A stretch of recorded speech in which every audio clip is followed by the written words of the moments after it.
leadoffs now. Steve Trachsel prepares to try to win his 4th straight game. This is the lineup. Will face a little different look for the Phillies since the last time the Mets saw them. Marlon Byrd leading off tonight. Mike Lieberthal batting cleanup. Pat Burrell in a season-long slump drop to the number 6 spot. And Jimmy Rollins gets the night off. Nick Punto plays shortstop. And Steve Trachsel has been throwing the ball extremely well on the mound tonight for the Mets. You see the ERA at 4.10, the 8-5 record. And the big thing is the W's. He's got 8 wins, so he's going after win number 9. And he relies on his defense. And behind Trachsel in the infield and the outfield, you see it right there. Jason Phillips, look at that fielding percentage for the catcher who's playing first base. He's joined by Joe McEwing, Jose Reyes, and Ty Wigginton in the infield. It's Jeremy Burnitz, Timo Perez, and Roger Cedeno left to right in the outfield, and Vance Wilson behind the plate. So we're set to go. The Phillies coming in after a shutout win in Montreal last night. Kevin Millwood shut the Expos out, which means the Mets don't see him in this series. Art Howe has to be elated about that. But boy, the Phillies have put together a pretty good ball club, and the leadoff hitter is getting it together now. His numbers look pretty good, Ted. Yeah, and they're edging in there. I mean, the Phillies are starting this game 9 games behind Atlanta in the East, but the Phils are in the midst of the wild card. That appears to be their destiny, as it has been for every National League East team in the last 12 years. You're playing for the wild card. And the Phillies right now are a game behind Arizona. And you see the Phillies right there. They'll be playing in a new ballpark next year, and they loaded up this year, picking up Jim Thome. They picked up Kevin Millwood, and they are expecting big things from their leadoff hitter. And it's Marlon Byrd, who was not playing against right-hand pitching when the Mets played the Phillies first time around. Ricky Leday was playing against righties. Yeah, Marlon Byrd was a big disappointment. They were really down on him when we saw him first time around, but he has picked it up. You saw his numbers: 281, 2 home runs, those 17 RBIs. He has scored 27 times this year. And this is the spot the Phillies have been looking to fill, a leadoff hitter. And Byrd will be on. Marlon Byrd hitting, before that single, 358 since June the 1st, and now add another hit to that. Big prospect for the Phillies, and they were hoping that he would really take over that center field position. It looks like he has now. So Polanco at the plate. Larry Boas, watching Larry before the game, Fran, interacting with his players, you can tell how he's lightened up because the team has played better of late. They know they're in the race for, I mean, they're where they're supposed to be. They're in the race for a postseason berth. And that'll do it. If you win, the manager is a lot easier to deal with. And, of course, Larry Boa is about as fiery as you can get. When he argues with an umpire, it's that bobblehead type of argument. And eventually he gets thrown out of the ballgame. But he is a fiery manager, and the players know what they're dealing with. He's going to let them know, and he lets them know with a lot of bad body language during the course of a ball game if the Phillies are struggling. Well, 1-0 to Polanco. Byrd has 2 steals. The Phillies don't run very much. But teams have had, if you can believe it, they've had a lot of success stealing against the Phillies. And Mike Lieberthal has an outstanding throwing arm. Yeah, teams have run on the Phillies because Joe Kerrigan, their pitching coach this year, has told his pitchers not to use the slide step. I think the slide step's had a tremendous impact as far as the stolen base is concerned. But I tend to agree with Joe Kerrigan about that slide step, especially power pitchers. I think if you're a power pitcher, you should stay away from the slide step. If you're a curveball pitcher, you should stay away from the slide step. I don't think it has much of an effect on a slider or a control pitcher. First time around when the Mets played the Phillies, you could see once in a while a Phillies pitcher would use that slide step move, but it was just once in a while as opposed to what it's become for many pitchers has become routine. Yeah, and it really has had an effect on the stolen bases, I think. You know, Ted, in fact, the guy who really came up with the idea for the slide step was a guy named Johnny Sane, and the man he taught the slide step, and it really wasn't a conscious instruction, was Jim Cott. Remember when Jim Cott reinvented himself and had to get the Quick ball pitch, to home. Yeah. right. Talked to Jim the other day, and we were talking about that. He said, just think, I'm the guy who had the first slide step. Now on 2-0, Trachsel comes in and gets the strike to Polanco.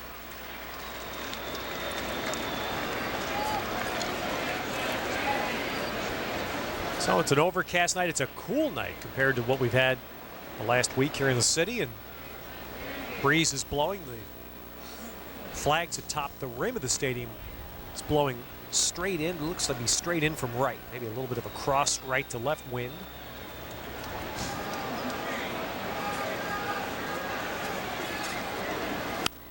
And 2-2 now to Polanco.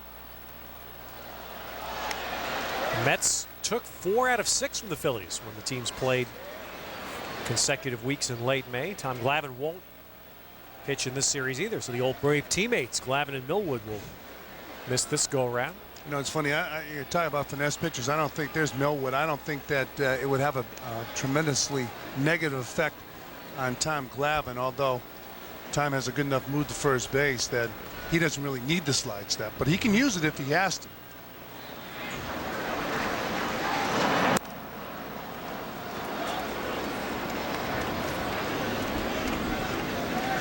Well, it's a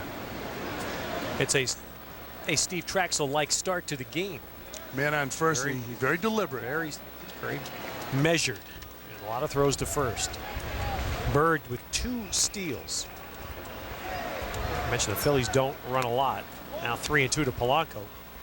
They have 3 players that have stolen 9 bases. Abreu, Polanco, and Jimmy Rollins. Yeah, I'm surprised that Jimmy Rollins doesn't have higher numbers. And Abreu, although Abreu hits, he's a good hitter. He hits a lot of extra base hits, but he can fly.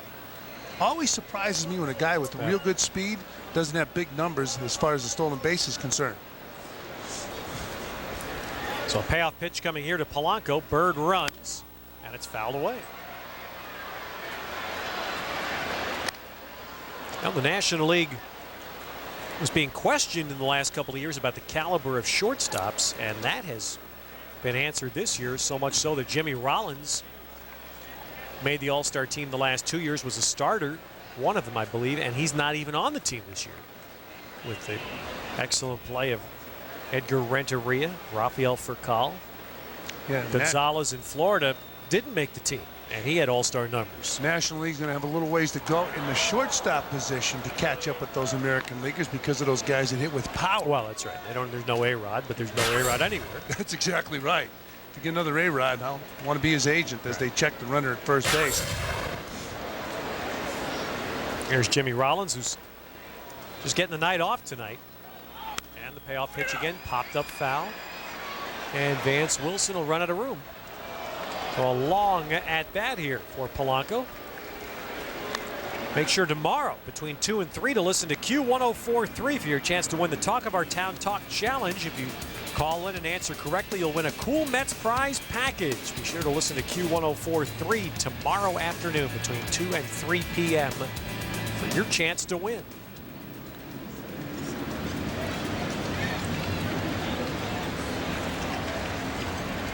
So Polanco and Trachsel battling. This will be the 8th pitch. Bird has been running on the previous 3-2 pitches. He is again, and another foul away. Well, Polanco's living up to his reputation. Tough guy to strike out. And that makes it a lot easier for the manager to put the runner in motion at first base when you feel that Polanco will put the ball in play. Then you have to hope it's going to go through the infield or it won't be a line drive at somebody.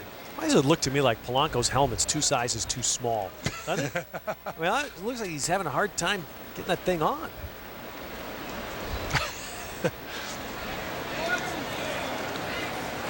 He's been a pretty good hitter. Oh, good quick move, and Bird just got there. Well, when you're deliberate and then you finally pick the runner off, everybody's happy. But right there, Bird, yeah, a little lean, right, Fran? Yep. He leaned at first. Just got back. Ooh. So we just talked about making the pitcher throw the ball to the plate, because right now you don't want to get picked off. You're in motion because you got a guy at the plate who can put the ball in play.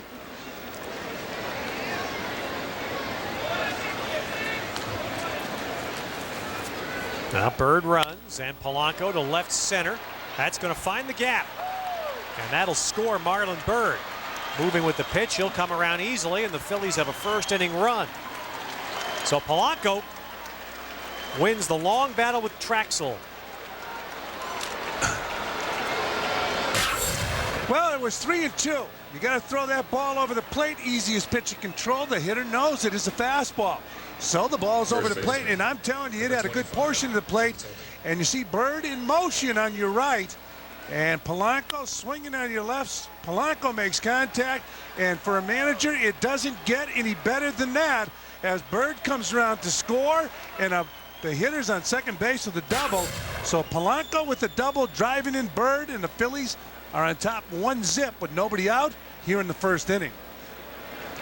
31st RBI for Polanco. So the Mets have played 4 games this week here at Shea, and the opposing team has scored the top of the first in all of them. And it just, you know, of course the Braves did it with 3 runs a couple of times. You'd like to keep it to 1 run, but when you score first, I know as a catcher and a pitcher, you're a little bit more relaxed going out in that field. Oh. Top of the first inning. Boy, you're so right. The Mets putting McEwing out in shallow right field against Thome. And Thome goes to left center, and he hit that a ton. That might hit the board. Wow. Did it? That might have hit the board behind the bleachers. How about hitting the ball that far the other way? Cow. That's like Mike Piazza hits the ball the other way. And Jim Thome's got some credentials. He now has 23 home runs and 65 RBIs. And the Phillies got him to hit home runs, and he has not been a disappointment in Philadelphia. That was an impressive shot off the bat of Jim Thome. Wow. 23 homers, 65 batted in, and that's one of the furthest we've seen. And you don't think, listen to the crowd here. Listen to the fans. You could tell, as soon as that left his bat, you could hear them. They knew. You know, I think you're right, Ted. I think it hit the sharp side. It either hit the very back. I couldn't tell. It blends in the colors out there. The sign is white, whether it hit the sharp sign or the back of the bleachers. That ball was scalded. To hit a ball that far the other way? As I mentioned, Mike Piazza first came to the big leagues. That's what he would do the other way. Lieberthal hits one. Timo hoping he's got enough room. Nope. Back to back. Lieberthal with just his 6th of the year, and it's a 4 spot for the Phillies.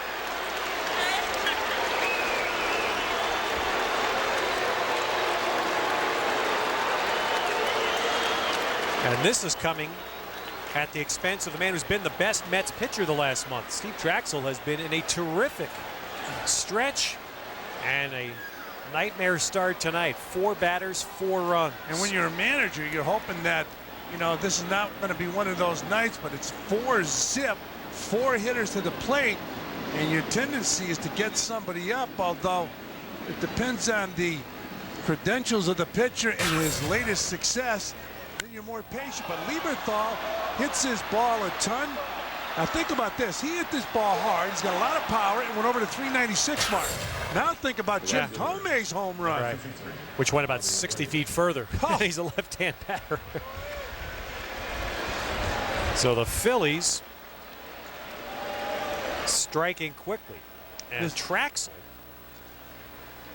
facing Abreu. Franny, the last 5 games that Trachsel has pitched, he's 4-1, and he's only allowed a total of 6 runs. I know. A total of 6 runs his last 5 starts. And then you go out there, Ted, and the roof caves in, and you're scratching your head because you have pretty good stuff. There's our Dreyfus look at the numbers tonight. Supports what you're talking about. What scoring first means. Especially today when you have so many quality pitchers and you can bring somebody in with quality in the 5th or 6th inning. There's the split that gets Abreu. And that record, by the way, that 32-5 is the best in the big leagues in scoring first. Well, tonight is also the final night of the Cheering for Children telethon being hosted by MSG, and the phones are being manned right now. So you get your chance to phone in and contribute. I'll tell you what, there's the phone number, and the best thing that you can do, log on to msgnetwork.com. There's full descriptions, great descriptions of all the items that are available tonight for bid, including that golf outing with Tom Glavine and Al Leiter. A chance to have a softball game for 10 on the field at Shea Stadium. I've seen it played. They're not played that often here at Shea Stadium, but it is something to watch. People playing on a major league field, enjoying major league conditions. I tell you, that's a thrill. So we encourage you to take advantage of this last night to help a great cause. And again, all of the items and the full descriptions of everything available on the MSG website, msgnetwork.com. It's the MSG All-Stars. And Pat Burrell, who's made a living against the Mets. Look at this. That's the quote book. I'm trying to correct the mistakes in my swing. Hopefully, coming here, Yeah, the Mets don't want to read that quote. It has in the past. It certainly has. You know, I love his swing. You know what he needs right now? Hits for confidence. I mean, you can mess around mechanics all you want, but look at those numbers in 53 games, 19 home runs. And Burrell goes around. I believe they did. They called that a swing on an appeal. First base umpire Alfonso Marquez brings up Burrell. Ted, excuse me, he's lost at the plate. Now, he does that even when he's hot, but he is ice cold swinging the bat, and it's amazing. You can look at mechanics all you want when you're in a slump. The most important thing is to relax and feel you can hit. Now, how about these numbers for David Bell? Boy, back-to-back guys. Burrell 6 and Bell 7. They're really scuffling. Well, in the bottom of the first inning, Mike Piazza will be joining us, so don't jump away. As Bell takes up high.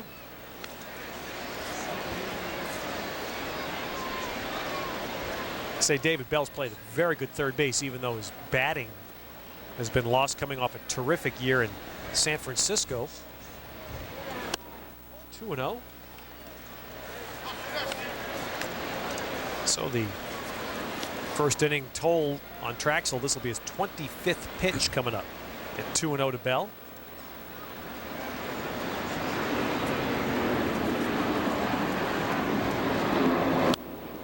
Burrell and Bell are the only two major league players right now who have enough at-bats to qualify for a batting title that are hitting below 200. That gives you an idea of the magnitude of their struggles. And you know what, Ted, when it's this late in the season and you look at your average, and I'm telling you, you can't avoid it. Right. You see it on the scoreboard, you see it in the paper, and it's tough to get out of that hole.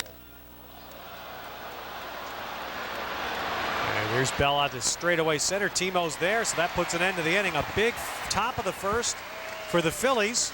In the bottom of the first, our answer, Mike Piazza joins us in the booth.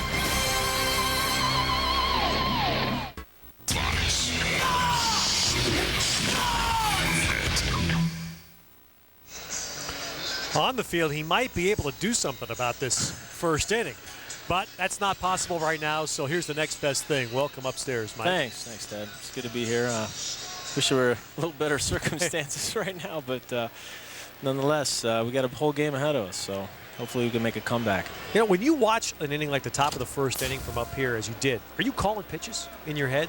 Are you trying to call along with the catcher?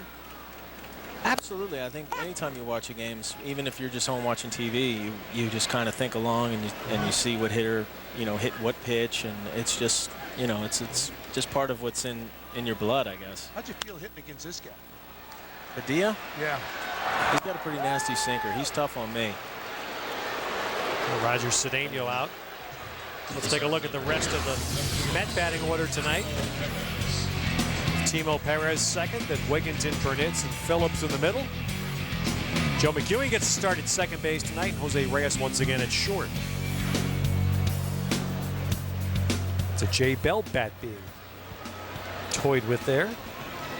Now, as far as Padilla, like I said, I mean, he's got an electric arm. He throws, he could throw that piranha at you. It comes in on your hands and takes a little bite out of your bat every now and then. Oh, I like that, the piranha. Yeah. No, he's tough. He's tough on right-handed hitters. Hey, Mike, we just saw Roger Cedeno making out, and when he went into the dugout, he's been getting severely booed. As a teammate sitting in the dugout, and when guys hear it, what runs through your mind?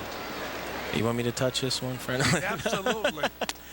Well, I think it's I mean, obviously it's frustrating. I'm not going to paint a pretty picture because, you know, we've obviously been struggling this year, and it is frustrating. But, you know, again, I think as a player, you have to do what you can to block it out and be positive. It's difficult. And this game is hard enough to play when you have a free mind and things are going, you know, well. So you just, you have to maintain some sort of focus, and you have to get back to basics. You really do. I talked to Bobby Cox on the Brazier in town. He's quoted as saying he never reads the newspaper in Atlanta, never listens to talk radio, doesn't watch the sports. He said now Here's a nice swing, and Timo Perez goes the other way for a hit. Burrell kicks it, but no time for gambling for Timo, and he'll hold it first. Does it help to do something like that with what Bobby Cox said? Yeah, I mean, you know, it's like anything. You want to concentrate on your job. Timo, a nice piece of hitting here, actually. Use that whole field to hit, you know, and I think usually as a hitter, when you really start getting into problems and you forget about the opposite field.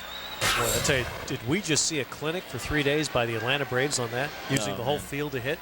Hey, I got to ask Mike, we were just talking about, gee, that ball Thome hit reminded me of the way you hit the ball the other way. Yeah. You had to be impressed with that ball. He really crushed that ball. He stayed inside the ball. He didn't try to pull it. You know, when you get a guy on second base and no outs, it's actually a really, as a hitter, it's your ideal situation because you don't worry about hitting the ball on the ground because the double play's basically out of order unless you hit a line drive. So you can go ahead and, if you see a ball away, hit it away. If you see a ball in, try and pull it. It's a good time to hit, you know. And this guy right there, Jim Thome, if you missed it, folks, he hit the ball a ton in the first inning. He looks like a guy that's playing a beer league, doesn't he? Oh, man. He's making a lot of beer money hitting balls like that. I know that. It's a little bit better than beer money, I'm sure. 2-0 to Wigginton with Burnett's next. Ty, what a hard-nosed kid. You know, he's such a good kid. I mean, he's playing hard, and I mean, it's something you think about spring training. That this was a question. Yeah. Now midway through the year, he's almost the most stable guy in the lineup. He's been a keystone. And now, you know, again, I think he gets in a situation. He talked to him the other day, and he said, man, you know, body's kind of tired. He's playing a lot of games. They're not used to that. You play in the minor leagues, and season's over at the end of August, and you know, and he played some winter ball last year too, so he's had a lot of at-bats. And right now, it's a mental grind for him to stay focused. There's a well-struck ball, and Bird can't play it. Timo to third. He's being waved home by Matt Galani, and he will score without a throw. Well, Ty Wigginton doubles in a run. The Mets are on the board.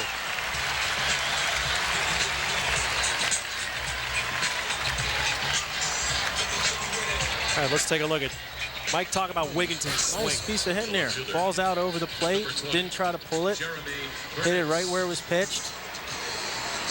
Stayed right behind it. Drove it right over the center fielder's head. Head down on the ball. Like I said, when you get into problems, usually you're trying to pull the ball. And right there, he just drove it right over the center fielder's head. Taking what the pitcher gives you. Ty Wigginton certainly did that. And behind the right-hander on the Phillies right now tonight, you see Thome, Polanco, Punto, and Bell in the infield. Burrell, Bird, Abreu, and left to right in the outfield. Lieberthal behind the plate. But you're looking at Jim Thome, kind of overlook his defense when you see him tattoo the ball. He moves pretty well for a big man. Well, here's a guy, and Mike, you know, you were playing with Burnett's last year, and Jeremy struggled so much at the plate. What are you seeing this year? What is he doing to make this renaissance happen? Well, I think the biggest thing, Jeremy and I talked a little bit about hitting towards the end of last year and even in spring training. And, you know, again, I'm not much on changing a hitter's style. It's one thing I remember Ted Williams, when I had the pleasure of talking to him, he says, you know, I don't like talking style. Everyone has their own individual style, but your mental approach. And I said to Jeremy, I go, Jeremy, you can't hit if you don't recognize the pitch first. If you have your mind made up, you're going to swing the bat before the pitch is released, you're going to make a lot of outs. Got that one into right center, and Marlon Bird makes the catch for out number 2. You know, you mentioned Ted Williams. I interviewed him one time, and for years the word guess was taboo in baseball. I don't know why. So now they started to talk about anticipating. And I asked Williams, did you guess? He said, I guess as Burnitz flies out there. Did you guess? You anticipate? I think it's educated guessing in a way. Knowing what the pitcher has, knowing what he throws, how he worked you last time, the count, the situation. And then trying to form some sort of plan in that regard, and then throwing that all out the window and just seeing the ball and hitting the ball. So there's a little bit of a paradox there. You know, you want to have information, you want to be smart about it, but also you don't want to overanalyze. Jason Phillips flares one shallow left, but Burrell able to race in and make the catch. So the Mets, the thing you want to, though, they came back and put one up at the bottom of the first. This week's top.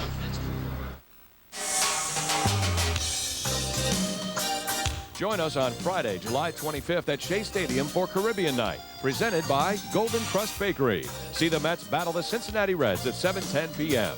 Make sure to arrive early for some special pregame entertainment. For your tickets, stop by Shea Stadium or Keyspan Park. Visit a Mets clubhouse shop, log on to Mets.com, or call 718-507-TIXX.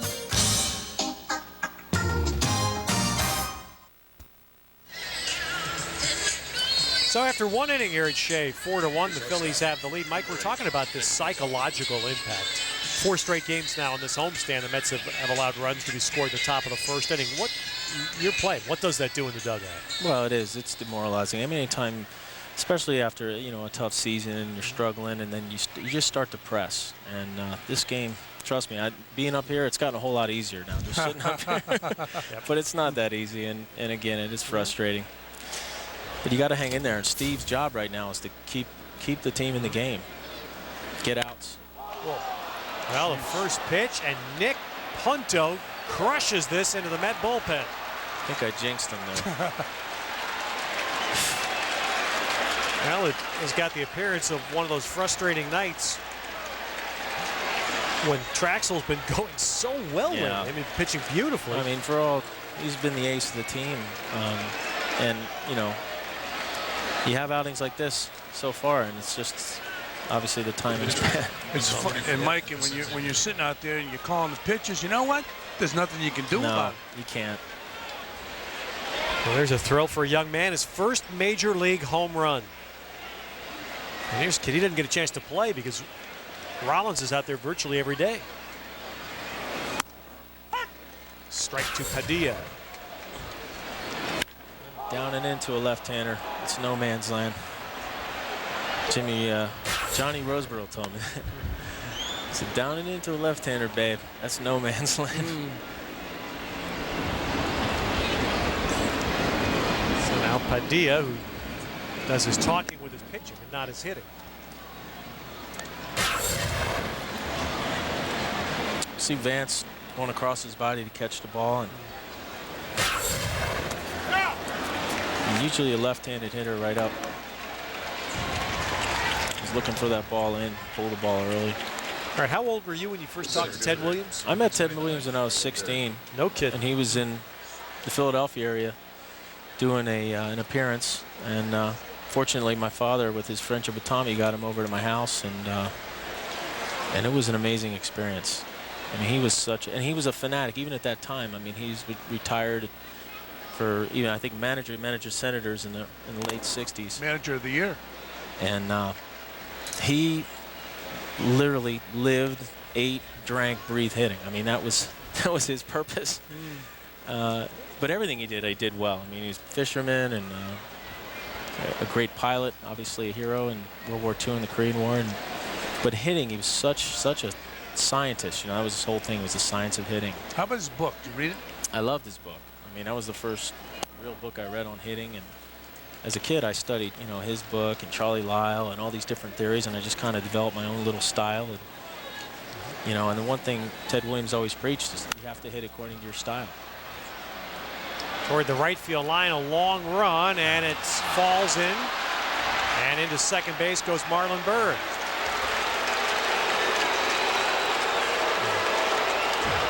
So a ball that hung in the air for a long time falls in, and it's a double for Byrd, second hit. Now, notice how he just turns around his center. His head isn't moving.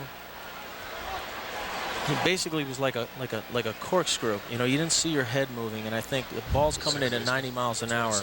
The last thing you want to do is speed it up by moving your eyes and moving your head, and that's the one thing he always. And I try to. Usually, when I'm going poorly, is when my head's moving, I'm pulling, trying to feel like I have to pull the ball. I'm thinking of the ball inside instead of just seeing the ball and hitting the ball. And when you think of Ted Williams, you think of a guy who had that short stride, rarely would jump at the ball. Mike, your stride is almost computerized. Yeah. Well, you have to be consistent, because if you have consistent mechanics, you're going to have a consistent swing, and you're going to. The last thing you would do as a hitter is worry about your swing. When you're up there worrying about technique and not worrying about seeing the ball, then usually you're going to be struggling. How important is a hitting instructor to you? You mentioned Ted Williams, but now in your career. Oh, I think it makes a difference. I basically tell my hitting coach, you know what, I want you to look at this and see this, and if I'm doing this, tell me. And I'll try and stop it. You watch videotape?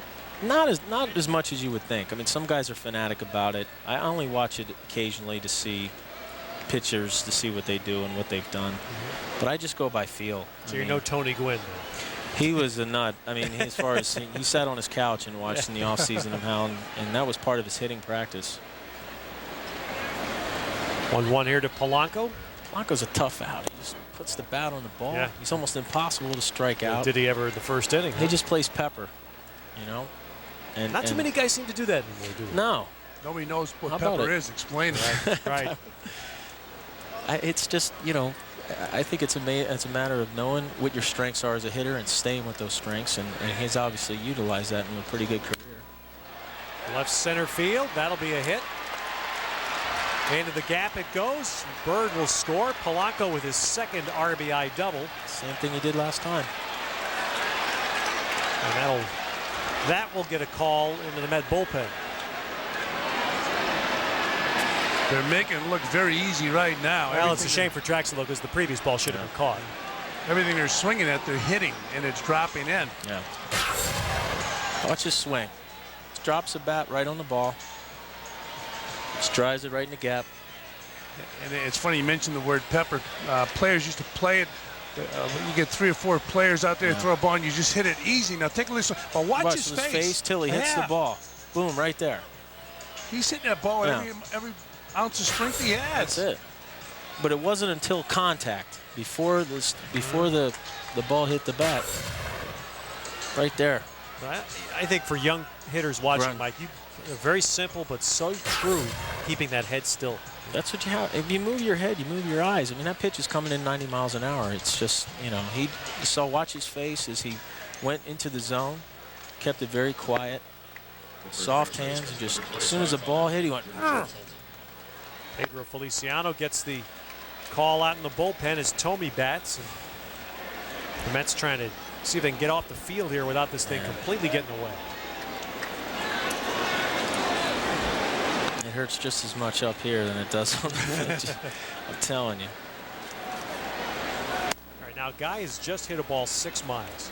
Next time, all right, let's take a look at this shot again. That's sound right there too. It sounds like a tree falling. And you just hear that. You heard it. It says a distinct sound. It just, man. Now here's another situation. I mean, there's 1 out, double plays out of order. He can pick out a pitch and do whatever he wants here. Take a look at how the Mets play. Thome, as a catcher, when a guy has hit a ball like that, now his next time up. I'm trying to get him to chase something right now. I want him to make an out. There's 1 out here. And the last thing we do is give up another base hit. You got a base open here, so you want to make him chase either up high or down low, get an out. And one of Thome's strengths is that he doesn't do that. He throws a lot of walks. Well, that's what a good hitter does when he's going well. Would you walk him right now? I would, yeah. That's no question. Lieberthal on deck. Well, it's a thinking along with you. Yeah. There it is. I think right now, I'm not a big believer in the guy who wrote the book, but right now with Thome, I go with the author of the book. Yeah. Well, right now, too, I mean, Lieberthal. Catcher, number 24, Mike Lieberthal. Just got to hope Lieberthal here gets anxious and tries to, pull the ball, maybe get a ground ball double play and get out of the inning. That's what we're trying to do. Keep the ball down here, take a little something off it. I guess the pitch you would hope that he would hit on the ground would be that splitter from Trachsel. Well, a good pitcher, and Trachsel usually has been changing speeds well, and I think tonight the reason why. Jeez. Liner foul. I think that was the splitter there. Obviously, he's way out in front of it. But as a pitcher now, you know, you have to come in off the plate, try and get in on those hands to open up the outside part of the plate. And the pitcher, when he's struggling, is not doing that. He's not. It's funny when you're struggling, nothing seems to be going right.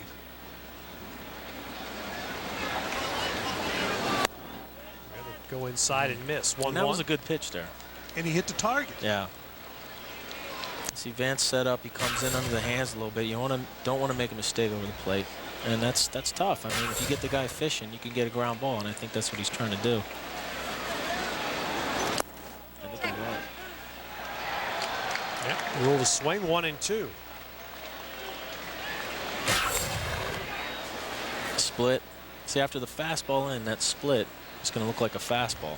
So that's why he was obviously out in front of that pitch. So 1-2 count, would you go back with the splitter? Since he threw a good one, I would, but you could come in off the plate again. And then you could go with 2 splitters, with 2-2 and a 3-2, 2 harder ones. Would you have that much confidence in a splitter, 2-2 and 3-2? I think at this situation, you have to right now. There it is, 2-2. You see, you gave away. That's a great point you just made there, because you're thinking 3 pitches, right? Yeah. 4 pitches. You guys, catchers, Franny, you thought thinking sequences, right? Well, he's got more guts than me. 3-2, I'd be nervous about calling. See, he can hit. He can call anything he wants. But sometimes you got to roll the dice. That's you know? I agree. No, you can't be serving up pitches over the plate if these guys are swinging the bats like they are. You got to get a ground ball here.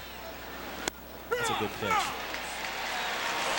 And Lieberthal is rung up. That's the 3rd strikeout for Trachsel. Froze him away with just a nice fastball. Perfect location. It looks like about 95 after the split. Number 53.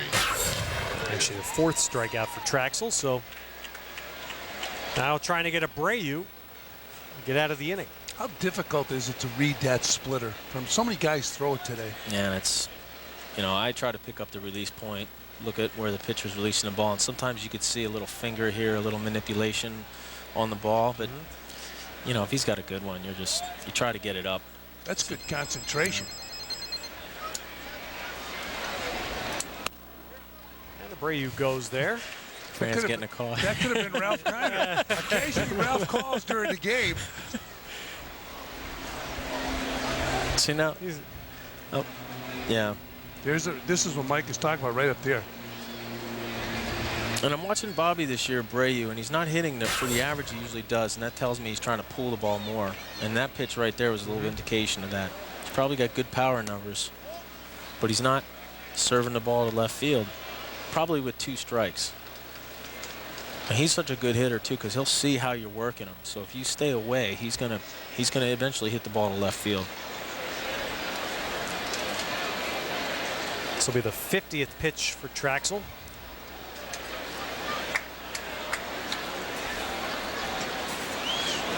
So you're giving away a couple of interesting insights about you already, Mike. And that here's another thing. You know, you're watching other hitters, and I'm sure position players don't always do that. You're watching other guys to see what kind of swing they have. Oh, absolutely. I mean, and you could tell here, Bobby. I mean, he's got a 2-1 count. So right now he could sit back and look for a cookie here if he really wants to, and we're trying to get him to. We don't want to give him a perfect pitch. We want him to obviously make that 3rd out. And again, you get the man on deck, a right-handed hitter who's really struggling. Yeah. But it's Burrell. Yeah. Well, you got to take your chances. I know, it's interesting. I think we're the only team he's got hits against. I was going to say, I mean, you know, that's Babe Ruth in this ballpark. Yeah. He struck out his first time up tonight, which is a surprise. Talking about Pat Burrell. No, he really looks like he's pressing this year. I don't, you know, for whatever reason.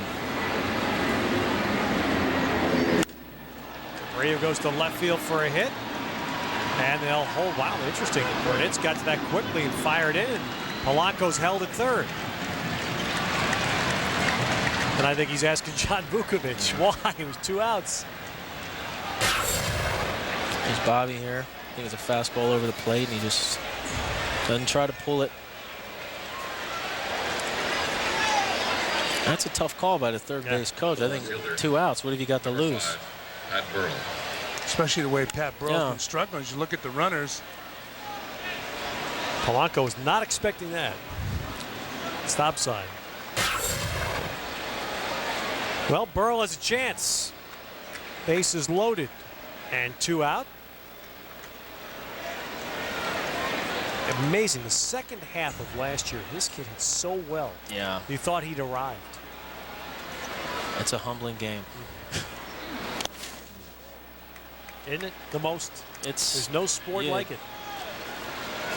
Yeah, there's an expression that says when you're going well, you're not doing as well as you think you are, and if you're going poorly, you're not as bad as you think you are. But, so it's you want to try to stay in that middle zone. What would you say to him if he was a teammate of yours? The way look at that batting average.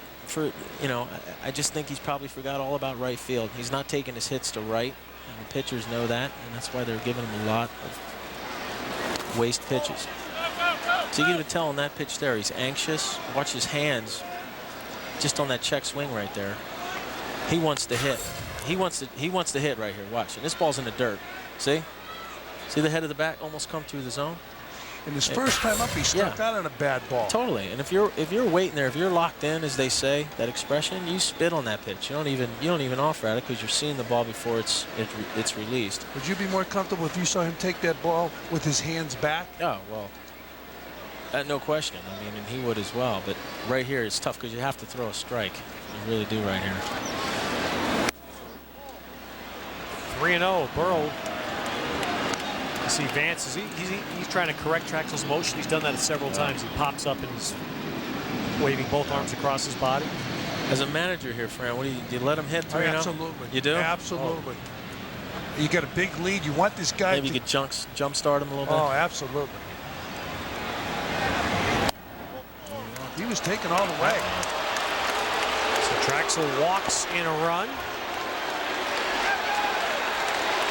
And that'll be the end of the night with David Bell, the 9th batter of the inning, due. Art Howe makes the walk to the mound to bring in Feliciano from the bullpen.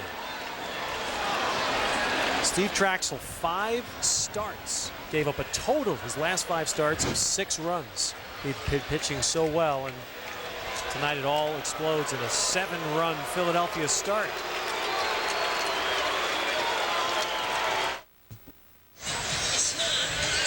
Pedro Feliciano taking over for the Mets here in the 2nd inning. This is our last night at the Cheering for Children telethon.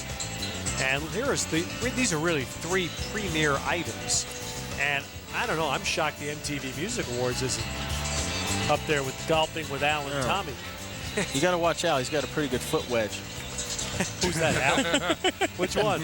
He'll kick it out from under a tree. That's the best of them.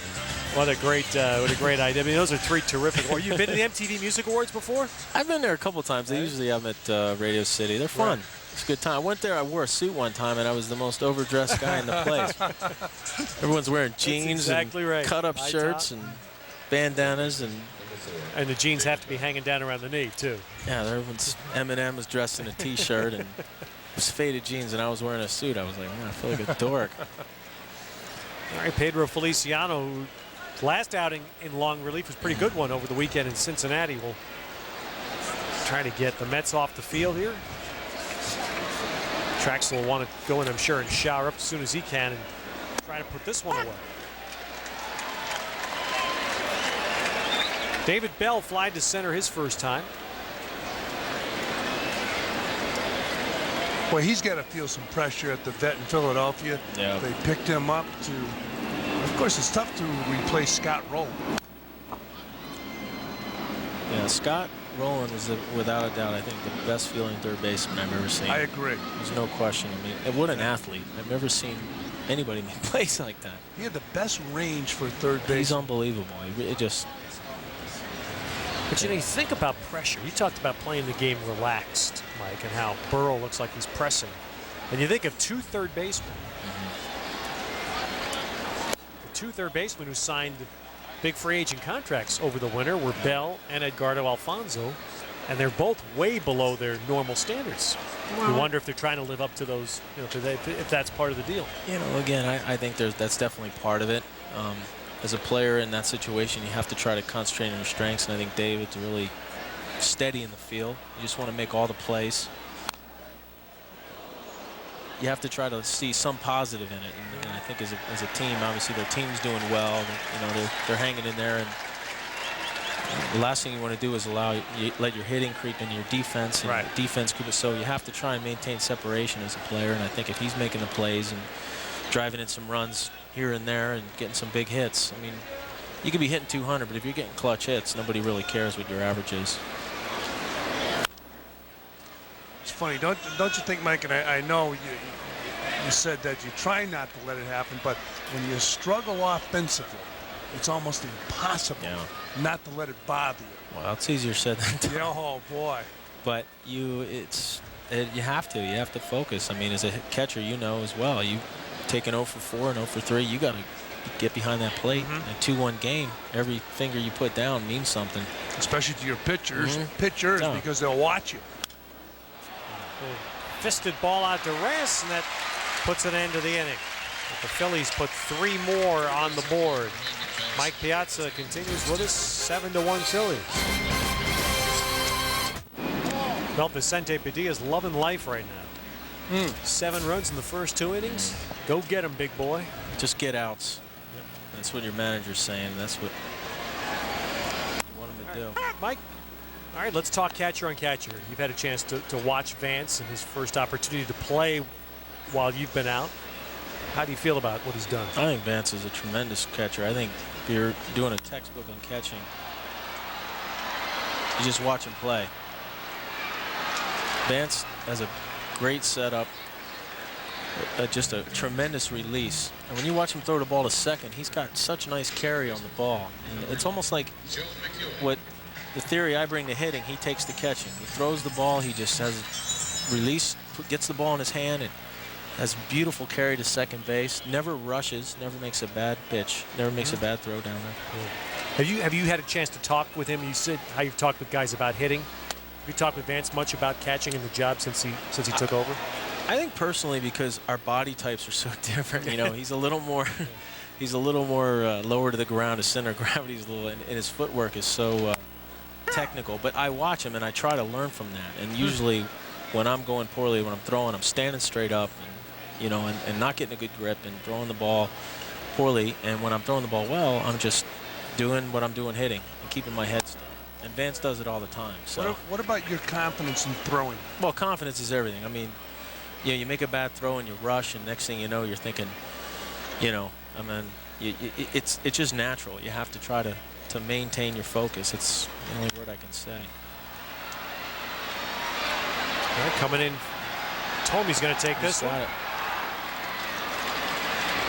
And it's funny, you know, most catchers, you talk to them over the years, they occasionally lose their confidence. One time here at Shea Stadium, when I was at the Royals, we were playing the Yankees, and Thurman Munson was catching, and we did that play where I broke for second base and stopped halfway. And when I stopped, Thurman threw the ball. When he threw the ball, he threw it in the right center field. I've never seen that. Thurman was a good throwing catcher, and he threw the ball in right center field. Well, you know, wait a minute. Base stealers intimidated. That's you exactly. were a base stealer. No, I was stopping. It was a trick play. I stole a base in spring training off Brad Osmus one time. It's one of the highlights of my base running career. He threw it right into center field. He said, "I was so surprised I saw you go." I think it was a busted hit and run or something. They were calling him Brad Piazza this year when he was hitting in Houston. Reyes to left field, Burrell there. And so the Mets go in order here in the bottom of the second. 2 innings complete at Shea. It's all Phillies. Cyclones baseball returns to Fox Sports Night. Catch New York's future stars today as the boys from Brooklyn swing away all summer long.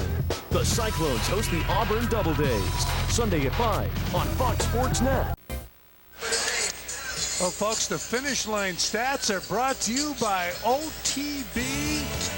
And Steve Trachsel had some pretty good stats OTB-wise over the past few starts, but not tonight. Thome, Lieberthal, and Nick Punto hitting the home runs. First big league shot for Punto, and now it's Pedro Feliciano trying to just put a 0 up. Stop the Phillies from scoring as he'll face Punto to lead off. Switch hitter turns around to bat the right side.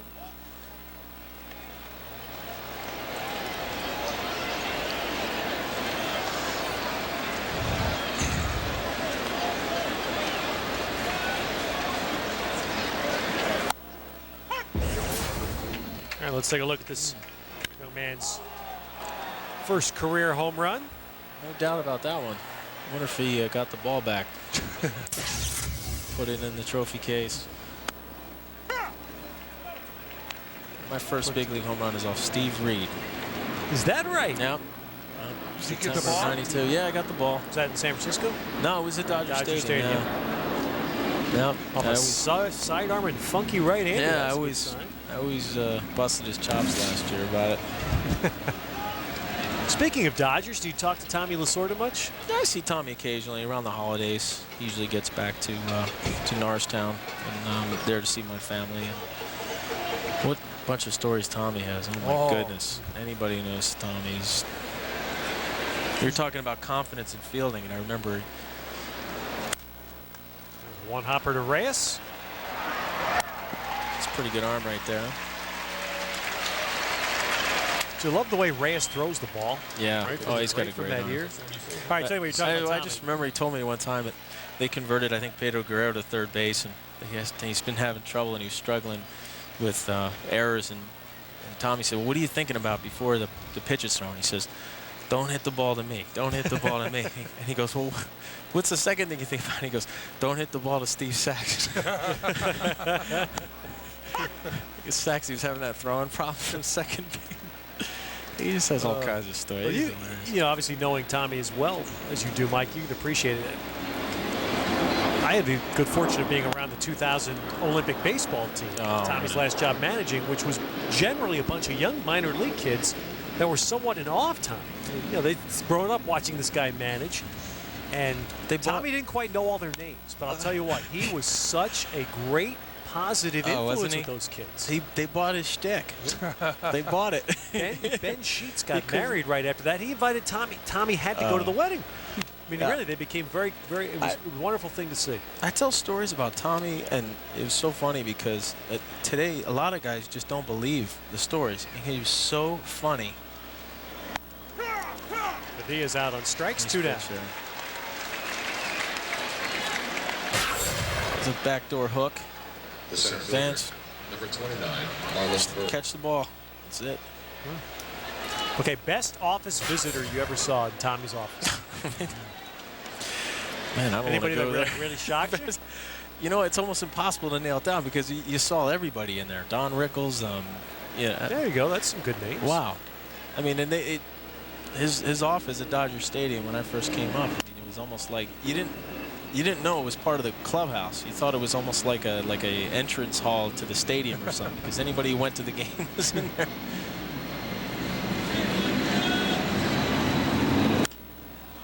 And Marlon Byrd shoots one out to center. Timo there. So that's exactly what Feliciano wanted. A 1-2-3 inning. So we're 2.5 through at Shea. All Phillies. The biggest stars are on the best damn sports show, period. Please welcome Samuel I'm excited! After the game on Fox Sports Net. Well, people answering the phones at Madison Square Garden, and it's Cheering for Children, a terrific cause. And we've had a lot of interest in the items, and there are some of the items up for auction tonight. As you see, look at that bat. It's got to get more than that. It's got to get more. So wait a minute, does this mean Mike gave us $1,000 tonight to make this booth visit? Is that what that meant? We're selling the booth. Very good. So those items are still Did up you for take auction. plastic in here? Pedro Feliciano, the batter. It's 2 balls and no strikes. You know, Mike, you're talking about Tommy Lasorda. Do you still follow the Dodgers because they're a part of your life?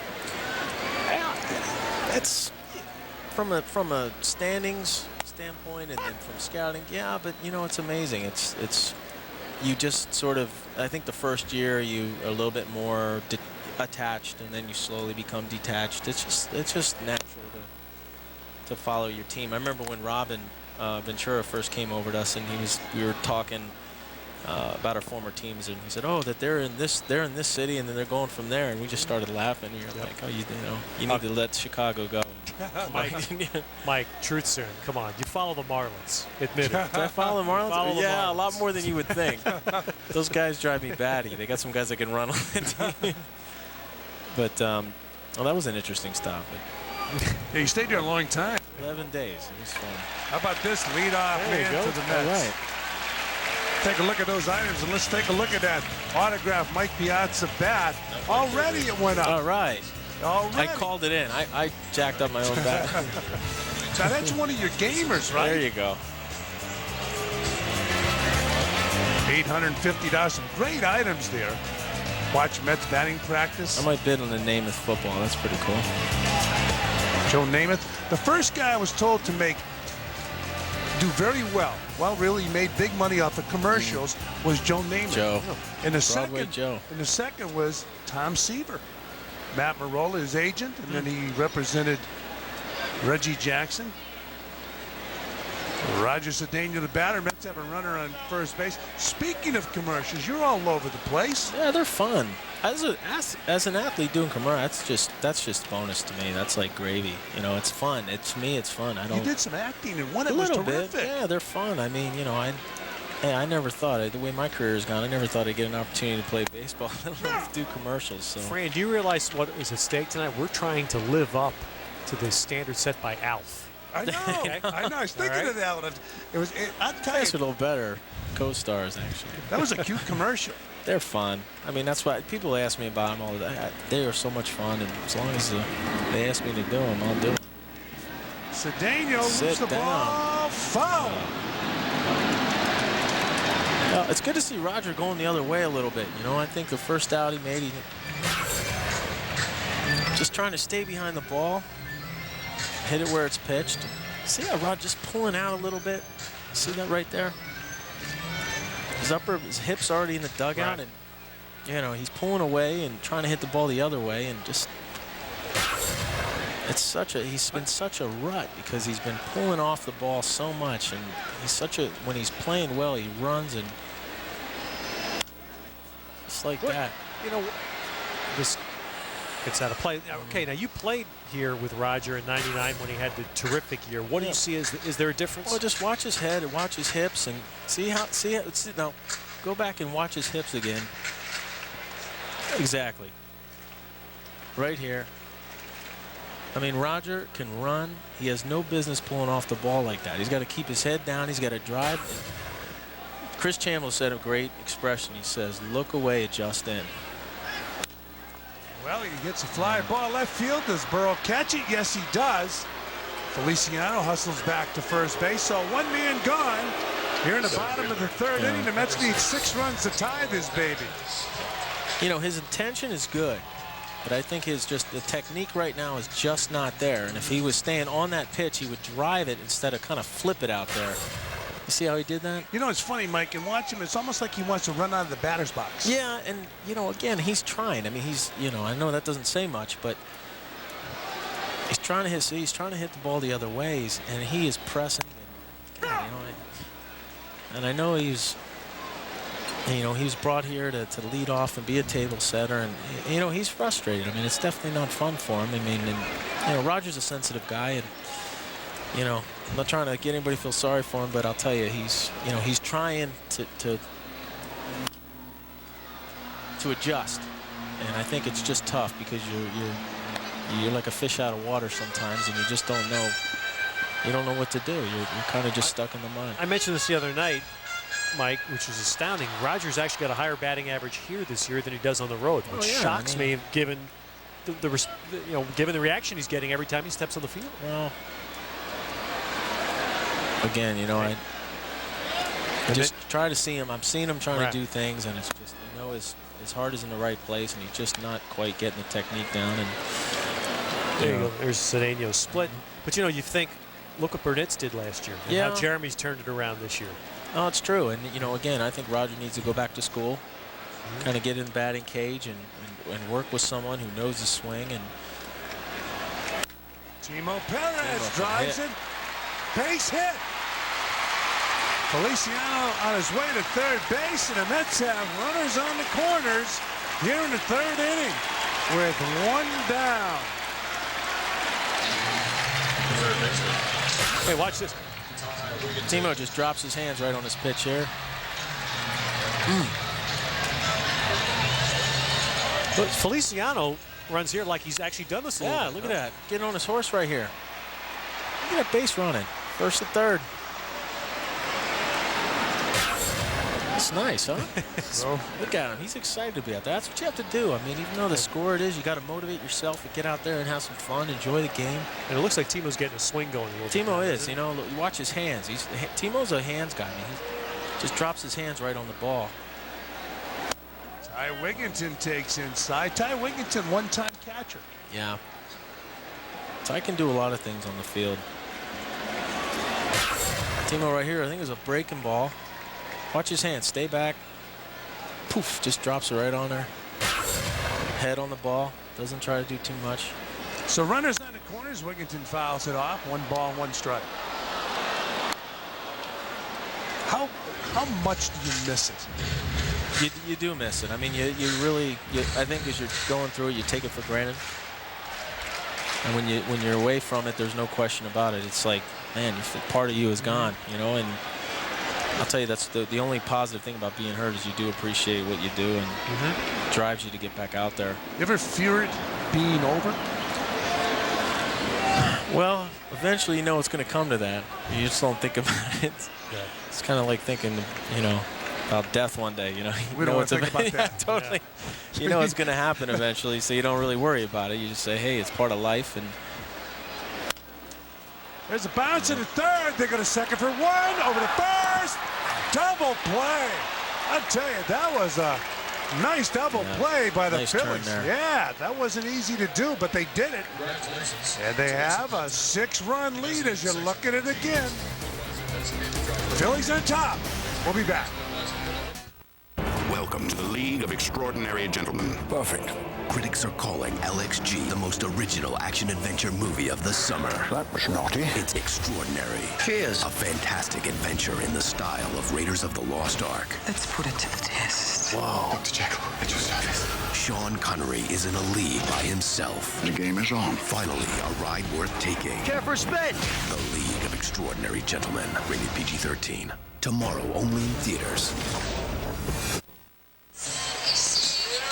Well, back here, you're looking at Vance Wilson taking the warm-up tosses from Pedro Feliciano. But, there. Mike, you talk about him right now. Now watch this. This is one of the toughest pitches to throw as a catcher. It's kind of a down and in, a little sinker there, and see it? He stays behind the ball. Now watch his body just square up to second base. He's got a good grip, and just flips it down there. Great balance. Yeah, look at it. And to see how the right leg swings around his body. That just shows the velocity he had. I mean, he's just technical, you know. It's like a golfer with a nice swing. Reminds you a little bit of Jerry Grody, who will be in town this week with those 73 Mets. Watch his back leg flip over his body here because you just see the velocity. His elbow pulls through. And right here, come around, that just shows he kind of whipped his body through second base. Now, over your career in the major leagues, you've had good days throwing and bad days throwing. What does the bad days mean to you in throwing? You know, again, it's frustrating because you're pressing and you know you're doing things wrong, but you have to just try to kind of talk to yourself. And I always try to tell myself, you know, stay under control, see the ball, keep your head still, and almost like hitting. I mean, it's like you go into throwing slumps, you go into hitting slumps, fielding slumps. I mean, it's just part of pitchers, you know. I mean, look at Trachsel tonight. He just probably felt like nothing was working. And you know, it's funny in listening to you when you rely strictly on defense, which a lot of catchers do, and you struggle, and everybody does in throwing, drives you out of your mind. You can hit a home run, win the ball game. It still bothers you the throwing, but at least you have something to grab onto. Yeah, and then I think I remember when I caught Tom Candiotti, he told me, he goes, I don't care if you catch, he goes, I don't care if you throw anybody out. He goes, just hit me a 3-run home run. That's right. So, That's right. Candiotti always used to tell me that same thing. Totally. He said he used to hate it when you took a day off when he pitched because he said, I wanted your bat in there. Nah, that's what he said. That's funny. Gene Michael, who works at the Yankees, we were talking about that same situation. He said all he wants when he managed was his catcher to hit that 3-run home run. He said, that's a good moment there. That's funny. I remember Tommy Lasorda always telling the story about Casey Stengel. And he found a guy didn't know where to find a position for him. He was a great hitter. They said, well, where are we going to play him? Casey Stengel goes, at bat. That's right. That's exactly right. Casey was just ahead of his time, right? They invented that position. Totally. In the 70s. Tommy used to tell me every time I took a day off, he goes, I don't have a bat long enough for you to hit from the bench. Professor? Well, Jim Thome's the batter. He hit a ball a ton his first time up. We believe it hit the sharp sign here. I think the sound to me is that when you strike a ball like he did that first time up, that sound is just kind of like, almost like a metallic sound, you know, like a hammer on an anvil, just like a bing. Do you feel it when you hit in your? It's the greatest when you're the hitter, but do you feel nothing? I've heard people say that. You don't. When you hit a ball that good, you don't feel anything. It's just kind of like it's pure. You need the catcher here. Vance's ears are ringing on this one. It's just you know.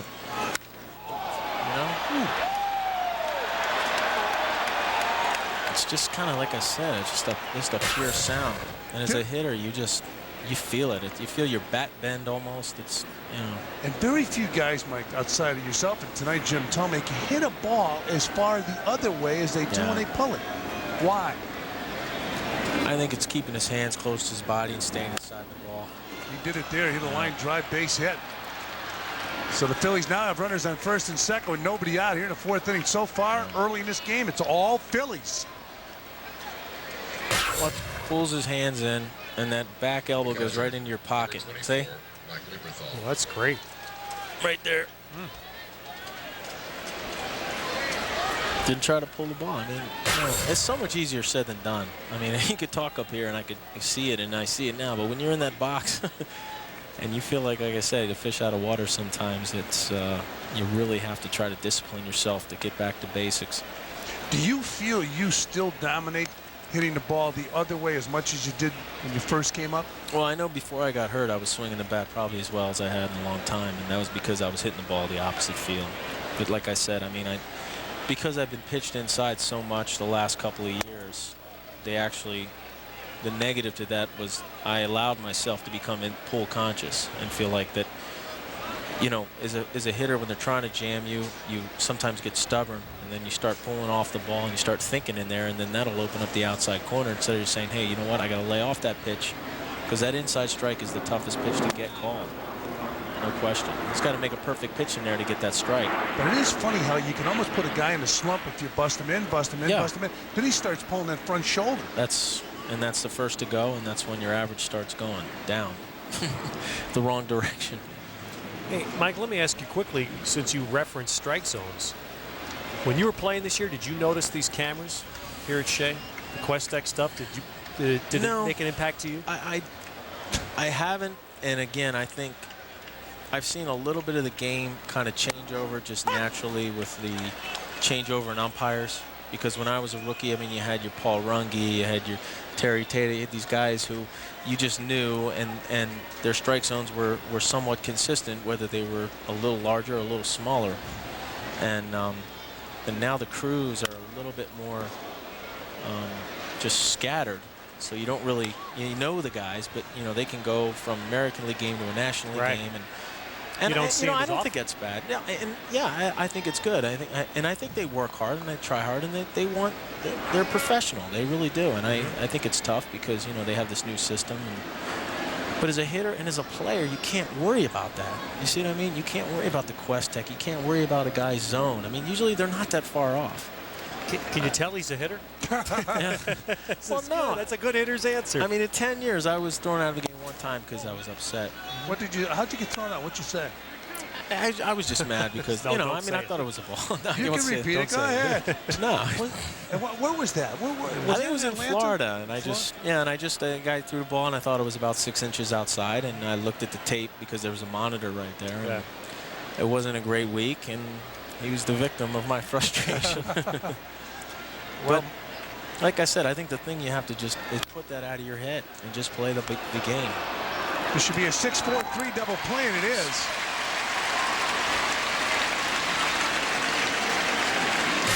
So Lieberthal bounces out to Jose Reyes, who flips to second. Right fielder, number 53. Nice turn there by Super Joe. What a great guy to have on the team, Joe McEwen. I mean, just hard-nosed guy. He plays his butt off wherever he plays. Stick him in at first base, outfield, shortstop. He's such a good guy. He plays hard. How about the other day when Jay Bell wasn't sure if Joe was going to be sent to the minor leagues when the Mets were making a move? He said, before they do that, they can release me. That was quite a statement. Yeah, I mean, you know, we love Joe. I mean, he works hard, and like I said, it's been a tough year. We're all frustrated. I mean, and you know, obviously there's moves they're trying to make, and they're trying to see who can play and what the future is. Bobby Abreu's the batter. It's now 2-0 on Abreu.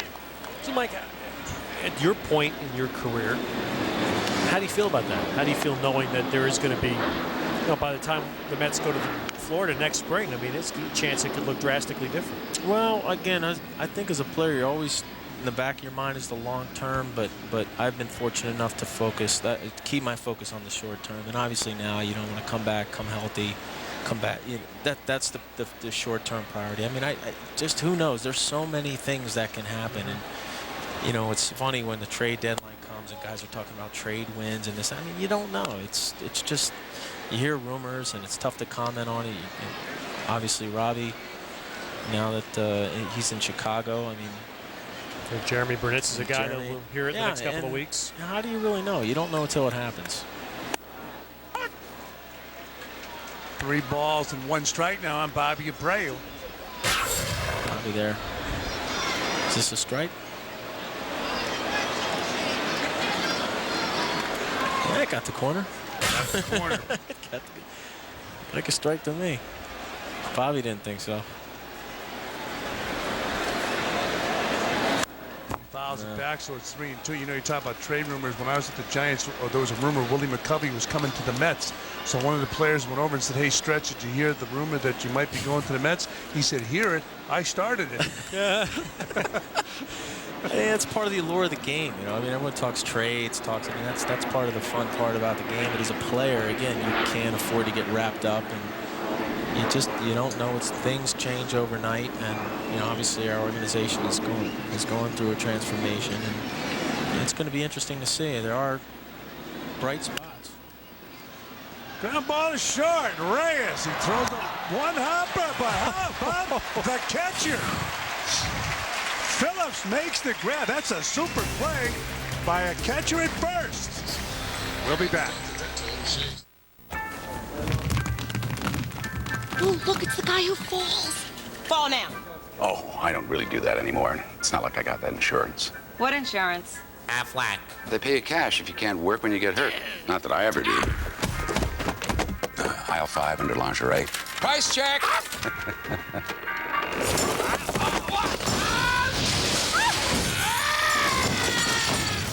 Aflac. Ask about it at work. Aflac.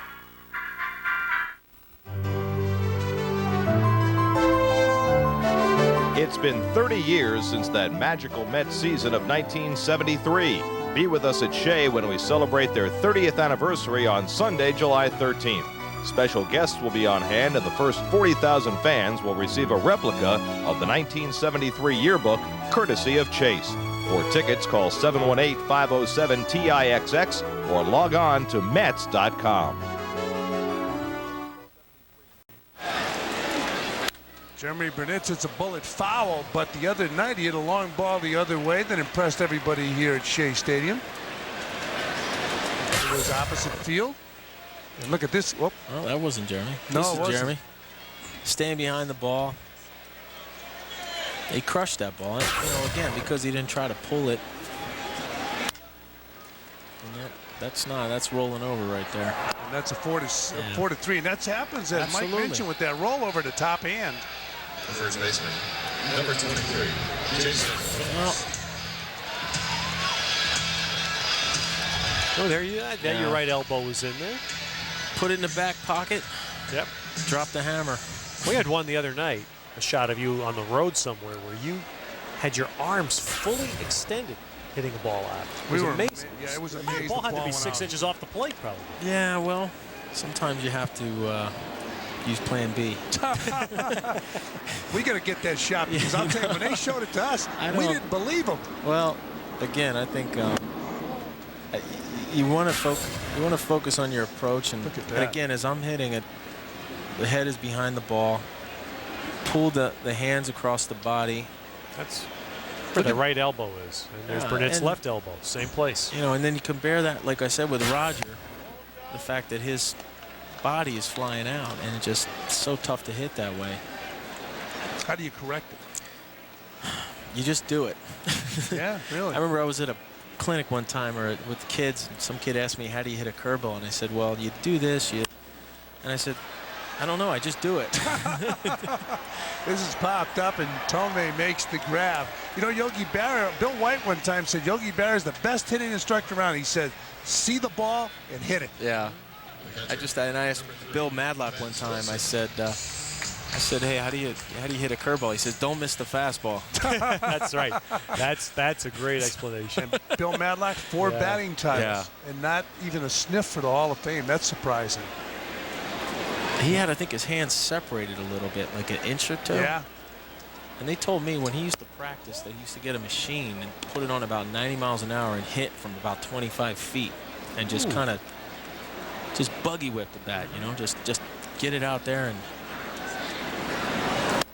get that top hand going. 2-0 now on Vance Wilson. You mentioned the rollover, premature movement of the top hand. Premature movement of the top hand and just committing to the pitch too early and getting fooled. And consequently, you ground out. That's yeah. See, and his left arm too is not in the pocket. That's the shot we're talking about. The other night. Look at that. I think I remember that pitch. I think that was a slider away, and I was able to get the barrel of the bat. I think if you're blessed with strength, yeah. But even though I was out just a little bit in front, I got the barrel and the bat of the ball. And if you're strong enough and you stay behind the ball and you get that barrel on it, you know it's going to go somewhere. With all due respect, not many people are going to do this. I don't care about the barrel. But watch the contact where the ball hits the bat. It's right on the sweet spot, you know? And that was a grand slam hit in San Diego last year. There's a line drive staying base inside hit. the ball. Vance Wilson. And now we'll take a look at our Aflac trivia question, and it reads like, where's the duck? There it is.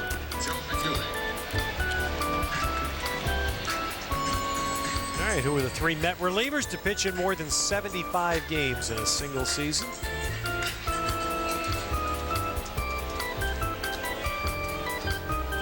Well, it's got to be an active guy there, right? There's a guy here in the ballpark out there with the Phillies. Well, you're cheating. No, I know. I'm just checking to see if my guy. I'm not going to say it on the air. We got to get everybody. Cheating. We got to get everybody looking in the book. That's how you got through Notre Dame. Look at no. We're going to here. We're checking to see. No, my guy. No, my guy didn't do it. See why? There it is. Yeah. Right here. Put up the cheat sheet. I know that's cheating. You're going to get drilled, Teddy. Joe McEwing, the batter. 0-1 count. Mike, we showed that shot of that home run you hit, the grand slam. Have you ever been surprised when you hit a ball and it does go out? You say, you know what? I'm a little bit surprised at that. There it is again. Well, occasionally, but again, like I said, I think I'm more surprised when it doesn't go out than when it does go out. I like it. Yeah, man. You know, when you hit a ball in the barrel, and I remember I hit a ball here a few years ago at Shea. I think it was off Rich Rodriguez, and the wind was blowing in about 40 miles an hour. And threw a little changeup, and I crushed it, and it just stopped, and it was almost coming back. I think Marvin Bernard just came in, and I just remember saying, man, you know, that's the frustrating thing. And then pitchers will say, you know, every time you get a real fillet hit or a broken bat hit, say, look at that, look at that. I always say, well, look at the one that crushed, you know, that the ball just doesn't go anywhere. So, or the guy, Torrey Hunter, goes over the wall and makes a great catch. So you try to say it evens out, but it never does. 2-2, and McEwing swings and misses. That'll do it for Joe McEwing and the Mets. And they fail to score here in the 4th inning. 7-1 as we go to the top of the 5th here at Shea Stadium. More Mike the Odds after this. MSG delivers New York sports opinions on Angles. Al Trotwood covers the hottest topics in sports from all directions. Watch the opinions fly on Angles, presented by Beck's Beer. Tonight only on MSG Network, the ultimate destination for New York. Back here at Shea Stadium, nice crowd on hand. First of 4 against the Phillies. Back to the athletic trivia question, and Mike Piazza's first quiz. He should get this answer. I'm going to say, can I guess? Absolutely. I'm going to say Turk Wendell, Armando Benitez, and Jeff Innes. Whoa, Jeff Innes. Oh, look at that. Look Look at this. Talk about cheating. That's what they call the talkback cheat. I was going to say Roger McDowell. Oh, my goodness. I should realize they gave you those answers. Throw the book away. Throw the book away. You kidding me? We don't need the book. We've got Piazza. I faced Jeff Innes. He's a submariner. I remember that guy. Jeff was in town recently. Chase brings in the retired players, and they have a big thing on the weekend with the Fan Fest, and Jeff was in town. You know, I talked to him about an interview. He talked about going up and down in the minor leagues, to the big leagues and the minor leagues. Jeff Innes, when spring training game, pitched to Kirby Puckett. Puckett went back to dugout and told Tom Kelly, "Don't ever put me up against that guy again." I remember Jeff what Innes. Innes motion. Yeah. Puckett hated that. He hated hitting off a guy that threw from where Innes did. Well, that's, again, I think as a hitter, they always tell you, don't look at the ball, don't look at the motion. Yeah, right. 1 ball, 2 strikes on Pat Burrows, who's batting 191. Wow. That's called the interstate. Oh, how about when you're hitting and you have to see it on the scoreboard? Oh, man, don't tell me. Burrow picks up a base hit to left field.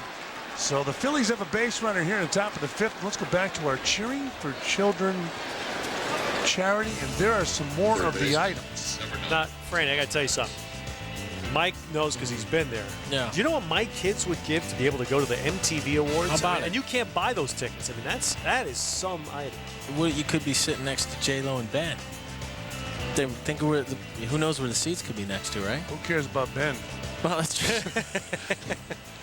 I'm saying for the ladies. You know, the ladies may want to bet on it, right? There's a line drive and left field base hit off the bat of Tomas Perez. So the Phillies are runners on first and second. The reason we say that about Ben Affleck, he's a big Red Sox fan. Yeah, he's a big baseball fan. That bat, look at that, 950 now. We can move that thing up. I'm calling in on that one. Gotta move it up. Mets TV booth visit for 2. Is it worth 1,000? Yeah. It's 10 times. We're 10 there times you go. that. That's our man. The company up here, are you kidding me? In this great buffet? Yeah. It's exact. Thank you. I get free water. Pennington autographed jersey. Look at that. So this is our last night for Cheering for Children. As Punto picks up another hit. This is a base hit to right field, and guess what? The bases are loaded with Phillies here in the 5th. Pedro, I think he's got a few pitches here. Maybe getting a little tired. Jeez. It's one of those roles where they say, if you can hold them, that's great. But if you can't, you're in there. Take one for the team, right? Wow. Pedro's got his hands full. And I don't see anybody warming up down there either. It's his inning. And when you're catching, what do you say to him? You don't. I just pray a little bit. Candlesticks make great wedding presents? You just pray a little bit right now. You could really use just a double play. It'd be nice. A little ground ball. Padilla fouls it back with a Ruthian-like swing. Well, you got the pitcher up here, so if you could punch him out. If you get a strikeout here and you got a shot, if you get a ground ball, maybe the next guy get a little anxious trying to drive those guys in. You know, it's pull for him here. Make it work out of it a little bit here. Here's the 0-1 pitch. Breaking ball. Might as well throw it again. Why not? It's a big hook. Vance shifting. I think he's going to get it again right here. Can't afford to throw too many pitches. Misses inside. Might as well throw it again. Yeah. I love the breaking ball. You know why? Couldn't hit it. Loved it.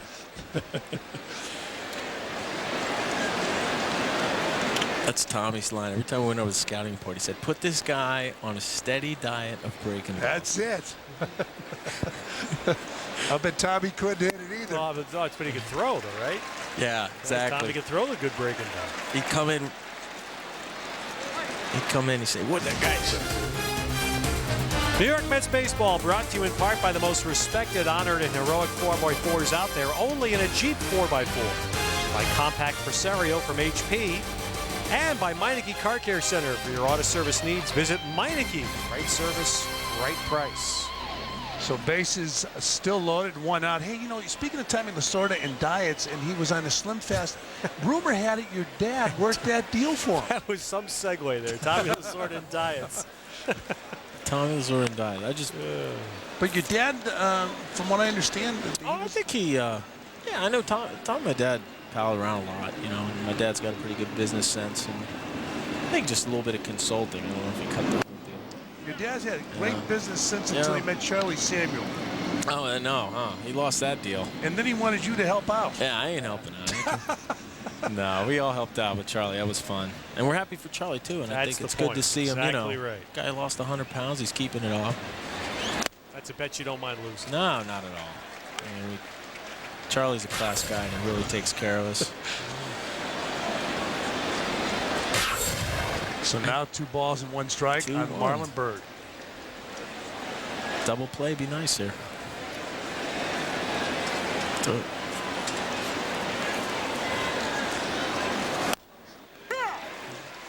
balls, 2 strikes. What do you call here? You call anything here. You call a breaking ball or a fastball. Fastball, maybe turn it over a little bit, get that ground ball. I told you what I like. Breaking ball. When in doubt.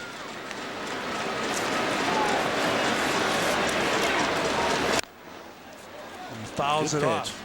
It's a fastball in. He tried to jam him. What did you hear about this kid before he got in the big leagues? Did you hear anything? Bird. Oh, I heard he was a good athlete. You know, he could run. Played a little pop. Looks like a little, you know, bull type of hitter, you know. Real thick guy, thick arm. I didn't see a curveball there, so it could be a little heater here. Ooh, straight change. Yeah. Good pitch from Feliciano. That's a change up. The second baseman. It's called a dead fish. and it pulled off it. That was a nice pitch. So 2-2. I said 2-2-2 changeup. Yeah. That's a good pitch. 2 ball, 2 strike changeup got him way out in front. Now it's up to Feliciano to take on Polanco. Polanco batting .281 right now with 7 home runs. This would be a great inning here if he could work out of it with Pedro. Really pitching his butt off. I'm with you. What you said earlier, I like Polanco. I just think he is an absolute pain in the neck. Oh, I mean, never strikes out. Maybe I could jinx him with it. It works up here. Yeah, more often than you'd think. But he just puts the bat on the ball. And the 1-0 pitch. Good hits. So it's 2-0 now on Polanco. I guess there's only 1 pitch you can throw right here. Yeah, I don't think you want to go 3-0. So I think here he can. It's called room service. You wait for his pitch. You hope he misses it. Right down the middle. I mean, he's a disciplined hitter, and he can afford to take a strike in this situation. Could take another one too. So it's 2-1 on Polanco.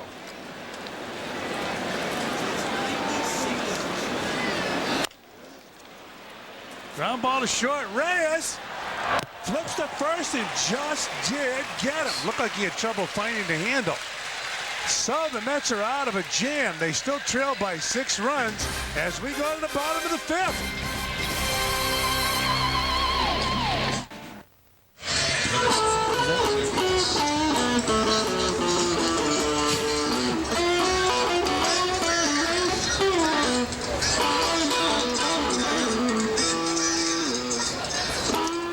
back here at Shea Stadium, and our special guest who knows baseball, he knows music. Jimi Hendrix. Got to rate the record. Come on. Jimi Hendrix at the Monterey Pop Festival. That was good. Look like him a little bit too. Do you have the headband on? If you could play an instrument, really play, what would it be? Oh, I'd love to play guitar. Okay. That's the one thing I regret as a kid. I never had music lessons. I always wanted to play piano, and I love music so much, but I can't read tablature. I can't, I play drums a little bit. I just learned from watching and listening. But where do you practice, at home? Yeah, well, you can't practice in the city, obviously. I was going to say. I had a friend of mine a few years ago in the city. He had a drum kit in a basement, like a brownstone. Right, that's a good place. And the walls were like 4 feet thick, so it sounded great down there, but he moved away. What do you think of Reyes, Mike, watching him? Just all kinds of talent. How about how he handles himself? No, he handles himself great.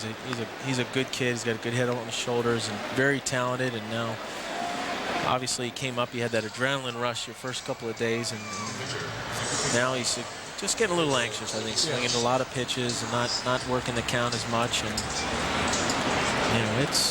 it's a learning process, and I think he has the luxury now, obviously, in the situation to learn in the big leagues. Learn a little more discipline, bunt a little bit. There's a fly ball to center field. Feliciano makes the grab. Now we're going to tell you about something that's coming up next week. And Mike Piazza had some great nights at the All-Star game. The stakes are raised. This time, it counts. Your feelings on that, Mike? Well, it puts an interesting twist to the game. But I think it's good. It's getting back to the... I think that you're going to see the starters stay in there a little bit more. And I always thought the thing was the pitching, I mean, pitchers now go there and throw one inning. I think when I was a kid, too, the starter would throw at least maybe 2 or 3 innings. And how about you? It's going to be weird for you. Yeah, it is. It's frustrating. I mean, I missed one in '99, obviously, when I was hurt. But it's a good opportunity. There's some really good guys that are going and guys having great years, and Albert Pujols, and so I think there's a positive. Ground ball up the middle. Will they get him? Yes, they do. Scored 6-3. That'll be it for Roger Cedeno. And Jay Horowitz is telling us that Mike Piazza actually, Jay follow you all over the place? Yeah, I know. It's a thorn in my side. Mike, it's been terrific having you. Nice having you. Thanks. Always enjoyed it, son. Thanks, man. Okay, thank you, On Mike. the field soon, we hope. Absolutely. Yes.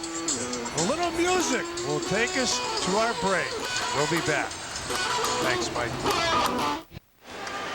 That's the score, 7-1. The Phillies on top of the Mets, and want to thank Mike Piazza for joining us in the booth tonight. It was a lot of fun. In fact, Jay took him out of here kicking and screaming. He would have stayed, but Jay was in the door. Am I giving Jay up?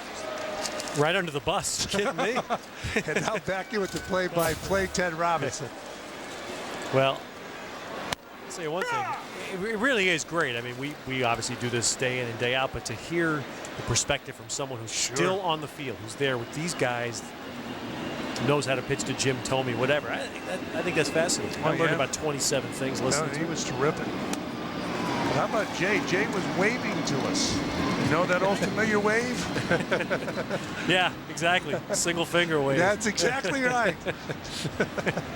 And we should also mention our producer, Mike Santini, who really was the motivating force behind Mike Piazza joining us tonight. And, of course, no one makes it look better than the immortal Bill Webb. The mixologist. Who is. And we, of course, as you mentioned, the All-Star game that'll be seen on Fox next Tuesday. Bill Webb will be at the controls for that one. My good friend Michael Weissman will be there trying to take all the credit, but Bill Webb will do all the work. Oh, yeah. No, well, Bill will fight for the credit.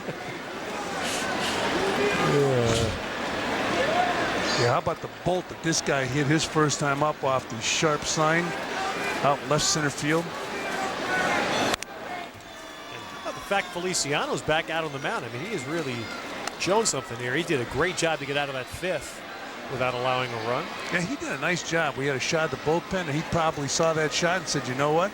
I'm in here for the duration. You know, talking about long home runs, we were talking about Tommy Agee's home run before the ball game. Supposedly the longest home run in the history of Shea Stadium. Tommy's out, one away. All right, hang on to Tommy Agee for just a second here. We're going to update the items. And there's the phone number. Folks are standing by to take your call right now on the final night of Cheering for Children. I'll tell you, that MTV award, that's a steal. It really is. I mean, that bid is much appreciated, but that is a fabulous opportunity to attend an event here at Radio City that, I mean, you might be in 50 Cent's group for all you know. How about the softball game here at Shea Stadium? That's starting to move up.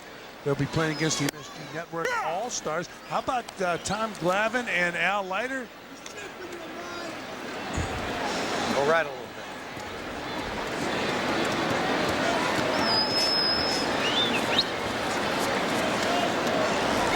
Signed jerseys going in with Glavine and Leiter playing golf. Some pictures and, of course, all the details on all of these items at msgnetwork.com. You can get the full description of what each package contains. Tom Glavine reminds me of your tennis partner. Really? Yeah, I don't know why. You're left-handers. Good over-the-top motion. McEnroe. I'm yeah. sorry. What'd you think I meant? Jeez. I just give John credit. Come on. There's some more of the items that are still available and the number to call. The phones will be open until just a few minutes after final out here tonight at Shea. Oh, look at that. Lieberthal takes one on the leg.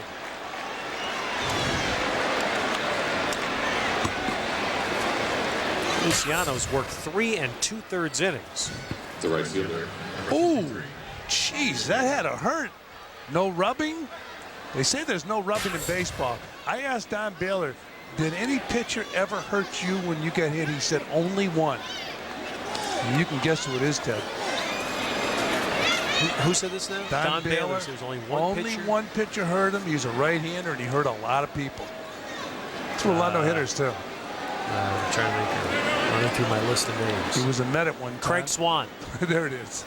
I'm sure Craig could hurt you, but the guy we're talking about is Nolan Ryan. Swinging dribbler. One chance for Wigginton. Can't get him. So the accidental hit for Bobby Abreu. So Wigginton charges the ball, bare hands the ball, but Abreu can scoot. And he outruns that throw to first base. That's why this guy's got to be a .330 hitter. He's got great speed. He's a good hitter. He hits with power. Did you notice Mike Piazza picked up on that? He said Abreu's hitting 30 points or so below his normal average. And thinks maybe he's trying to crank up that home run total a little bit. Yeah, Bobby Abreu really came into his own with the Phillies. He was with the Houston Astros. He went to the Tampa Bay Devil Rays and didn't play a game there. He was traded for Kevin Stocker, ended up in Philadelphia, and finally realized some of that great potential. By the way, we were talking about those long home runs. We saw Jim Thome hit one tonight. Well, this guy, Pat Burrell, can hit them, although he's hitting 194 with 11 home runs. Boy, I'll tell you, Burrell, that tells you what kind of year it's been for Pat Burrell. Strikes out a lot. One time here with a couple of runners on, hits a seam, it's right at a guy. Inning-ending double play.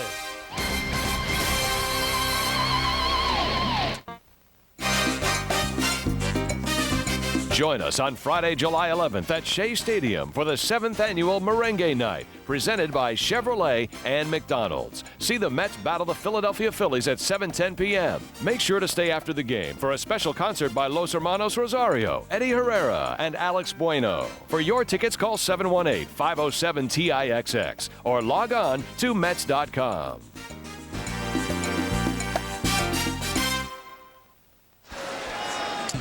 Back at Shea here on Fox Sports Net with Fran Healy, Matt Loughlin, Ted Robinson, Mike Piazza joining us for the first half of the ball game tonight.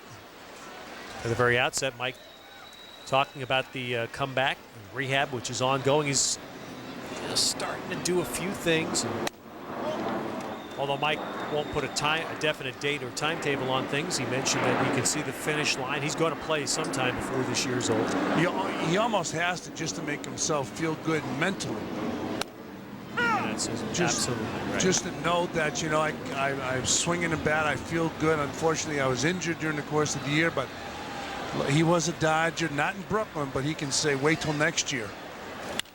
Oh, That's whacked hard by Timo, but right to Abreu. And a reminder, it's time for the Coors Light Silver Bullet 6th. Don Phillips from Ryan, New York is today's lucky fan. That means if the Mets hit a home run this inning, Don wins dinner for 2 at the Gin Mill. To enter, send a postcard with your name, address, date, time, phone number, and date of birth to the address below. Good luck, Don. Hey, by the way, if you come out to Shea Stadium over the weekend, you might see some of these guys who'll be on hand from the 73 Mets. Ken Boswell, Wayne Garrett, Don Hahn, Jerry Kuzman, Jim McAndrew, Joe Pignatano, Joe Stone, George Stone. As you look at John Franco warm up, got Duffy Dyer on hand, Jerry Grody, Cleon Jones, Eddie Cranepool, Felix Millan, Rusty Staub, and George Theodore. So should be a lot of excitement here at Shea Stadium over the weekend. Stork, George Theodore. Boy, he had a horrific outfield collision. I think with Don Hahn in 1974. Well, they don't want to recreate it at the Fan Fest, but they'll be there. Ooh. Chopper hit to Tomas Perez, who took over for David Bell at third base a couple of innings ago. There are 2 down here in the home half of the 6th inning.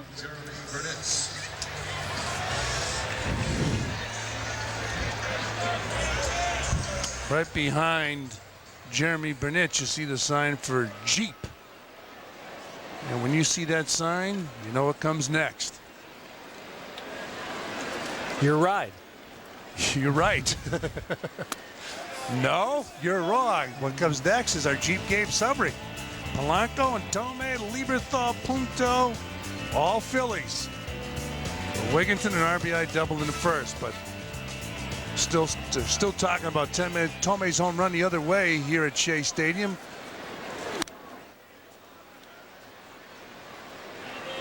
And I guess part of that Jeep game summary, Mike Piazza's debut in the booth. And yeah. He also reasserted really what he had said earlier, in that he and Art Howe have an understanding between them together about the eventual move to first base. It'll happen at a time still to be determined. And Art has said clearly that when Mike Piazza comes back, he will do some catching, and it's clear Mike's going to get the record that he's within striking distance of most home runs hit while you're physically catching. That, and it's important. Ted Robinson's opinion, completely bogus record, but you know, it's funny. I know what you mean, but I really and truly believe it's important. You know, you put in all this time and effort in catching, and he's going to go down as one of the great right-handed hitters in the game. Not only great right-handed hitting catchers. So he wants that record, and the Mets want him to get it, and they'd like to have him get it right here. Yeah, and Mike's not the problem. Mike's, to me, what I meant is Mike already has the record. To me, he already has it. He shouldn't have to hit any more home runs, but some goofy interpretation has been applied here. So anyway, he's hit some long home runs here at Shea, memorable home runs.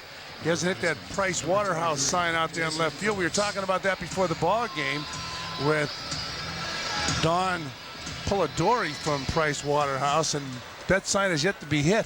It's a long bolt.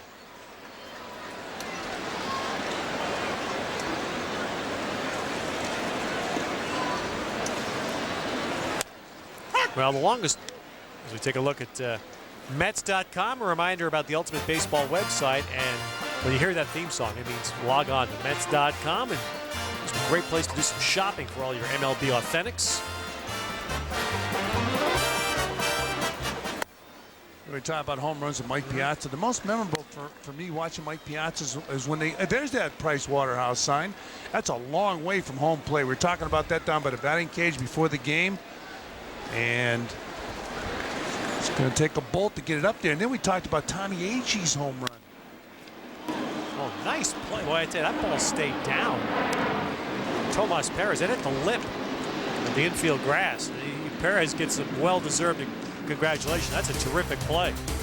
Takes a hit from Jason Phillips. Cyclones baseball returns to Fox Sports Net. Catch New York's future stars today as the boys from Brooklyn swing away all summer long.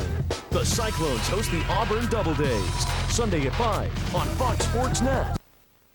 Well, there's that score, 7-1, and I want to correct myself. That sign is T.D. Waterhouse. I don't want to upset Don Polidori, who's from T.D. Waterhouse. We were talking about long home runs and that sign out there down the left field line, so it's T.D. Waterhouse, but Ted Robinson knew it all along. Yeah, there. Look at that play. I'll tell you, that's some pick by Tomas Perez. That ball stayed down, hugged the dirt. And you know what? It's funny. You talk about getting in front of the ball. Well, he tries to get in front of that ball. He doesn't make the play. You got to be able to maneuver that glove around like the Latin American players who play on the islands and learn how to be colorful defensive players. You got to be able to learn how to manipulate that glove and let it do the work. And John Franco's seen a lot of good glove work over his years. So he'll face Perez to start the 7th. First game for John Franco since Friday in Cincinnati. John had a little bit of a forearm problem that sidelined him for a few days.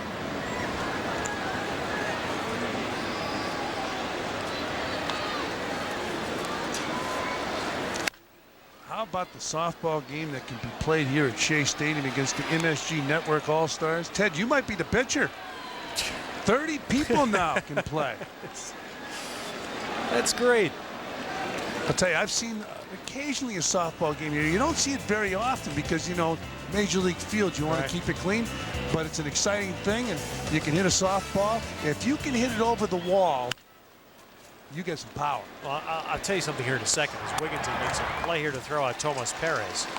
Actually, the last couple of years I was in San Francisco, they've done that quite a bit in the new ballpark. Wow. A way to raise money. Yes. I mean, they have to pay for that park themselves. There's the number to call to bid on that softball game. I'm just going to tell you, I probably saw half a dozen games like that on the field at Pac-Bell Park in San Francisco. And to see the thrill in the eyes of the people that get a chance to play on a big league ball field, it's amazing. It really is. And I'll tell you, the people who were excited that I saw that were playing here at Shea Stadium. So that's an item that you might want to consider. 30 people. And I actually played in Did you? Pac-Bell Park, a good friend of mine, 40th birthday party. His wife, for his 40th birthday, got him the game. Did you get a hit? Of course. Well, you said just like Eddie Cranepool. I could hit. I hit a one-hopper to the wall and got a single. Just kidding. But anyway, the point is it's a fabulous, fabulous opportunity. And if you have any ability to bid, use that phone number on that softball game. It's something you'll remember forever. I'll tell you, the MSG Network All-Stars are a very good team as you look at that last pitch. Punto swings over the top. Punto's had a big night, solo home run and a single. But the MSG Network All-Star team, they will be tough. Tough to beat, I understand.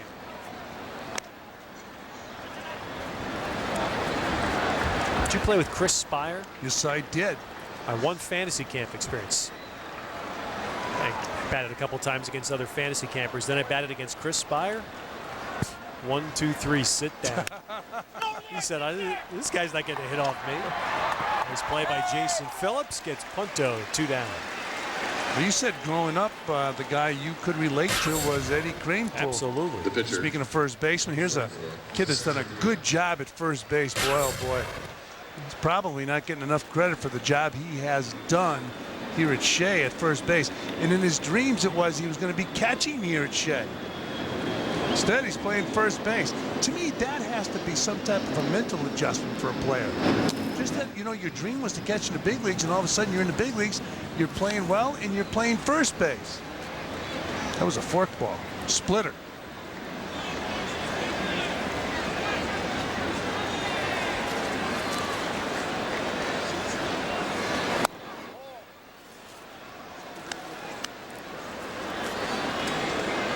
Brett Myers, the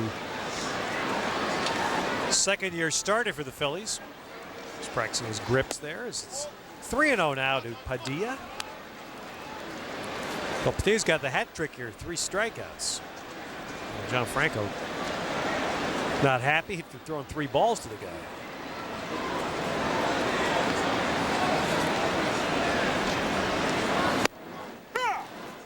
And John comes in with a strike.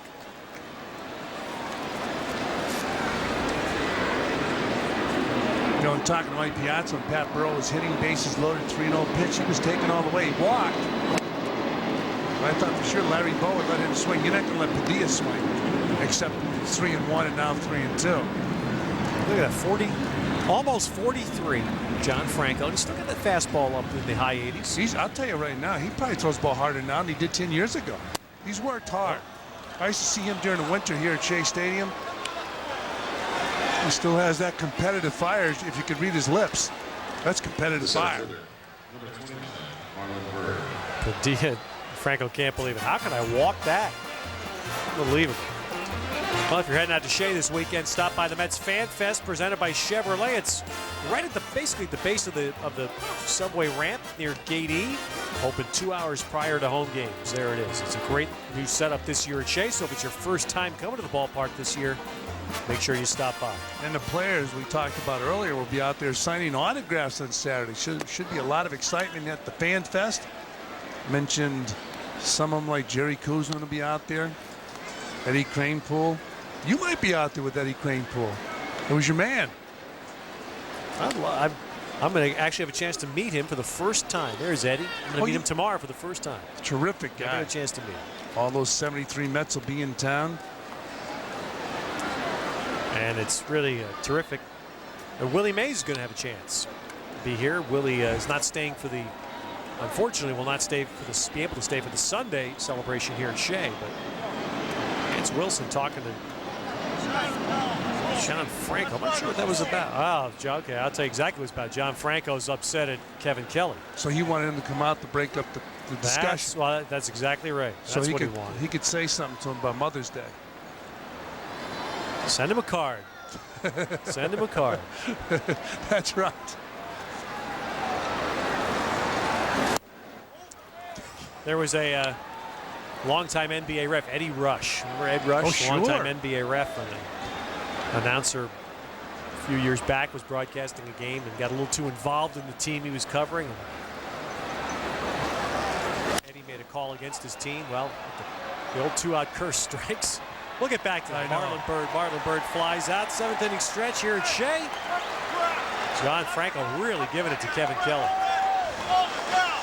I'm amazed. I'm amazed Kelly is taking it that much. That's interesting. Please rise and remove your caps. Volunteers in the studio still taking your phone calls to bid for the final night of items, the Cheering for Children telethon. Those phones are going to be open, and you can bid up until about 5 minutes after the last out here at Shea, so it's starting to get late. And there is the list of autographed balls available tonight, autographed jerseys with fair market values listed in brackets. And the phone number that you see right there is the number to call. It's a wonderful night, and of course those marquee items. Golfing with Tom Glavine and Al Leiter. Tickets to the MTV Video Music Awards still up for grabs, and the chance to field a softball game for 30 people now. That's 3 times what it was a couple of innings ago. If this game goes 18 innings tonight, it'll be a softball game for 600. Just kidding. But anyway, a softball game for 30 is just that's a terrific opportunity. It really is, and don't forget those MSG Network All-Stars. It's a tough team to beat. Oh, there's the number to call right there, and get your bid in for the Cheering for Children Kids Telethon. John Franco really hot, as I think he was hot over the 3-2 to Padilla, I believe is what upset John. And that's a little bit low, I think. It's low, but you know what, John? So give it to me anyways. And if you don't, exactly. I'm going to tattoo you. It's a pitcher, right? I'm not sure if it was that pitcher, one of the earlier ones it was something in that at bat to Padilla that definitely frustrated him. They say as you get older, you lose that fire. Not John Franco. I'll say one thing: Kevin Kelly, who was a vacation replacement umpire, showed me a little something because he could have run John. Now, Franco's not going to pitch anymore anyway. I mean, I'm impressed that Kelly didn't snap there. Yeah, because it's funny. We've seen over all the years we've been in a broadcast booth that the umpires, you look at Lloyd throwing in the bullpen wearing that number 17. We've seen the umpires go from, guys that had some patience to combativeness. We did the game when Pete Rose was suspended for pushing Palermo. And, the umpire... Or Dave Pallone. Dave Pallone, I'm sorry. And they were mimicking. Pallone was mimicking Pete Rose, and Pete flipped. It was, you know what? you can almost relate to it. I mean, you don't want to be pushing the umpire across the infield, but I'll never forget that game as long as I live. Well, I'm going to tell you, Fran, we mentioned earlier about this Quest deck, and I guess there's more conversation going on. John Franco's still staring down Kelly. He's not a happy I've not camper. seen, you've seen, obviously, John far more than I have. I've not seen him like that. No, he's usually in complete control of himself. Every now and then he'll flip out. It's good for the blood system. Keep that blood flowing. Let it go, right? Don't keep it inside. Let it fly. Yeah. But anyway, what I was going to say was, I personally think that the Quest deck system is horrible. I just don't believe you can try to judge humans. The reason we have officials in sports, they're human beings. And to try to use technology and cameras to judge them, I think is just way, way off base. But having said that, I think a lot of the other changes that Major League Baseball has done with the umpires in recent years is excellent. And one of the big ones, Tom Glavine will be, I think, echoing my thoughts on Quest deck. But one of the big ones is what you said. It's a better attitude. Yeah. Generally, among the umpires, the last 2 to 3 years is a better attitude. Well, as long as the players don't become abusive. You know, the thing is, you know, when you were a kid, you came to the ballpark to see certain players. You didn't want your favorite player. For example, Eddie Crapo, say he says the wrong thing and gets thrown out of the ball game. You didn't want that to happen. Right. And here you are going to the ballpark to see a guy like Eddie Crapo. And all of a sudden he's out of the ball game, and you got a problem because you've just paid to come in, and an umpire's tossed him. And I thought it was interesting. In this week's Sports Illustrated, the new Sports Illustrated that's just out, they polled as Joe McEwing held up there. The body went, but the bat didn't. They polled they gave every Major League player a chance to respond to a poll, and I think over 500 did, and one of them was worst umpire in baseball. As McEwing fouls that one away. And I was impressed that the number 2 umpire voted by the players as the worst was Bruce Fleming. And to me, that's completely attitude. Bruce Fleming's been around so long, he can umpire. 33 years. I'm saying he knows how to umpire, but it's got to be the attitude versus a combative guy. But, you know, it's funny. The guys a few years back, they felt Bruce Fleming was one of the best. There's a ball McEwing hits out to center field. And, you know, Ted, 2 down. It's tough to take a poll like that because say you had a bad experience with Bruce. You know how you're going to vote. Well, sure. And it is, I mean, those things are what they are. They're just a small sampling. I mean, I'm just saying, to me, it was reflective of attitude. And that I think the younger guys now that have, or even veteran umpires who've adopted a little mellower attitude, are going to be more appreciated on the field. Karen will get Reyes a hit. Every hit he gets is so very important to Jose Reyes to get that confidence up. You heard Mike Piazza talk about him pressing, and that's what happens when you're not getting your base hits. You press, but this here, he has a base hit. He's 1 for 3 in tonight's ball game, and it's so important. This game is all about relaxation and confidence because you've been judged to have the ability to get in the big leagues. When you get in the big leagues, you've got to believe you can play, you got to relax, and you got to have that confidence. And you're only going to have confidence when you have success. Well, here's Jeff Duncan, who came back today after having a very brief stay, a 5 at-bat stay with the Mets earlier this year. It was, I believe it was in late May, right around the time the Mets played the Phillies the last. Duncan came back today to give Art Howe an extra body on the bench with Cliff Floyd sideline. Remind you of a bigger Jason Tyner? Yeah, that's a good call. There's Cliff, who swung a little bit, took 20 swings today, but saw him. Is not sure. He also hit off the tee downstairs. I'd be surprised if Cliff just shuts it down until next Thursday in Atlanta to be sure that he's fine. And there's a base hit. Duncan can fly. That's what created that hit. And you know, when you get hits like that, as time goes on, you get more confident and you start driving the ball, spraying the ball around. As Thome said, where'd he come from? That's the old Baltimore chop. See, Thome had never thought of trying to flip that ball to Padilla. He was going to take this himself. Look at this. He can fly. I mean, Padilla's there. Padilla does his job.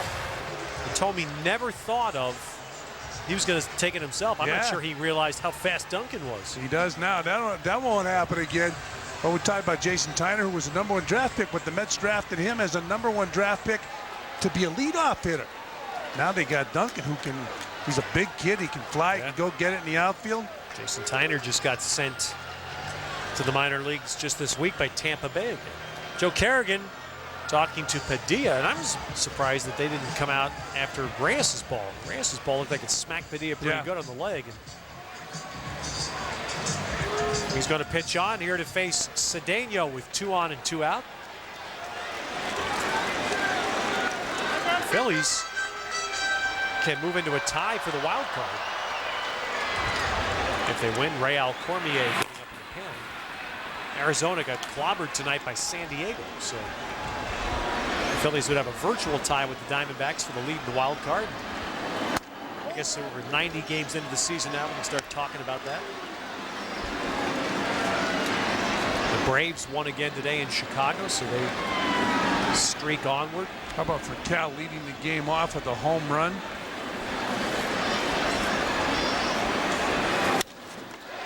Cedeno goes to left field again, but this one to Burrow for the out. So 2 left on for the Mets, 7 complete. Still 7-1 Phillies. New outfield for the Mets as we go to the 8th inning. Timo Perez moves to left. Jeff Duncan, who pinch hit, stays in the game to play center. Jeremy Burnett slides over to right field, and Roger Cedeno comes out. Graham Lloyd goes in his place. So Graham Lloyd on in relief. 6'7" left-hander. And he'll face Polanco, Thome, Lieberthal here in the 8th inning. See that number 17, you know who you think of. Keith Hernandez. See, there we go again. I think Rod Gaspar. Let's tell Keith that. I mean, Rod Gaspar, player on the 69 Mets. Yeah, he and Frank Robinson exchanged some unpleasantries during that World Series. All right, Jim Thome with a massive first inning homer. Matt Lachlan found it. Hey, fellas, we're out here in the bleachers where in the first inning the fans got a bird's eye view of Jim Thome's home run. 445 feet. It did not hit the sharp sign, but it came awfully close. It hit where the crossbar and the light pole is, where they come together, and then it bounced more toward left field. 445 feet of line drive home run, something the fans will talk about for quite some time. Back to you. There's Thome with a swing and a miss. I mean, that was just that's one of the longest home runs I've seen hit here. I think Mike might be the only guy, Mike Piazza, hit that sharp sign. Yeah, I believe. Of course, we were starting to talk earlier about Agee's home run as Thome hits one out into right field. McEwing throws him out. But Agee's ball up in the upper deck in left field is massive. Mo Vaughn's ball last year. Yeah. I mean, I don't know that anyone will ever hit one further in this ballpark than the one Vaughn hit last year. Oh, that was a bolt. Look at this one. This, you know what? I hope somebody was here to see that because it's almost unbelievable. Yeah, right down the line, but up in the upper deck. Mo's ball, though, this is a very inexact science, but I got to believe Mo Vaughn's ball went further. I mean, that Mo Vaughn hit the U in the Budweiser side there. I mean, that's like 8 miles away. Yeah, that was a bolt. And the first home run that was ever measured was Mickey Mantle's home run. I think he hit it off Chuck Stobbs in Washington. Lieberthal smacks that in the left for a hit. Now they measure him, I guess, with the computer. The first one that was measured off. It was walked off by a gentleman named Red Patterson, longtime member of the Dodgers and the Yankees. The right fielder. And at that time, with all due respect, the press room was a place where you would go after the game, and you could get as much Merlot as you wanted to. That's what I think Red said. I'll walk it off. I don't think they were drinking Merlot, dude. No, it wasn't Merlot. And then he said, I'm going to measure it. I agree. But Red was a great guy. Can you picture him walking it off?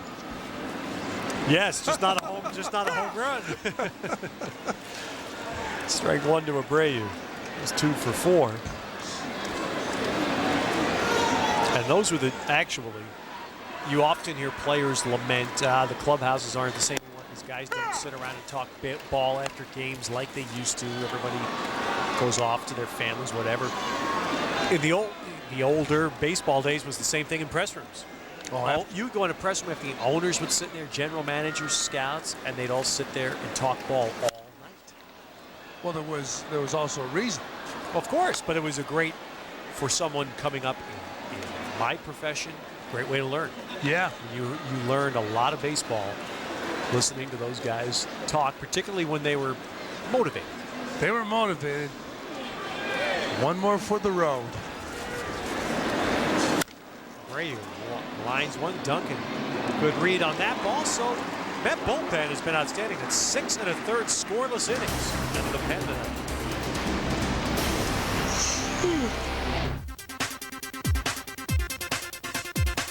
Mets fans, on Saturday, July 12th, watch the Mets with the Phillies and receive a wiffle ball and bat courtesy of Fox Sports Net. Be one of the first 12,000 kids 12 and under at Shea for the 1:20 p.m. game, and you'll soon be swinging for the fences. For tickets, call 718-507-TIXX or check out Mets.com.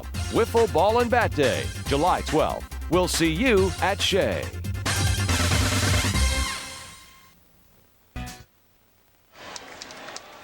Hey, our McDonald's fans of the game. McDonald's, we'd love to see you smile. Well, the kids here, even if they're wearing an Islander visor, not had much to cheer about for the Mets this week. But look at him, still armed with gloves. I love that. Timo Perez thrown out by Polanco. One away here in the home half of the 8th. There we go again, right there. That softball game at Shea for 30 people is now 4,000. How about that? Golf with Al Leiter and Tom Glavine, 6,000. I like that MTV Awards, though. It's starting to get hot. Yeah, it is. One hopper hit by Wigginton right to Punto. 2 down here. Met half of the 8th. Been a very quiet night, but very much like the other games this week, when you fall behind early, as far behind as the Mets did, it does take steam out of an offense that's already missing so many key people. Yeah, we talked about Cliff Floyd. Of course, Padilla throwing in tonight's ball game has good stuff. Look at that. Whoa, man. Let's get that in the telethon. You kidding me? You think that would draw some bids? Depends if you can put Willie Mays' head in it.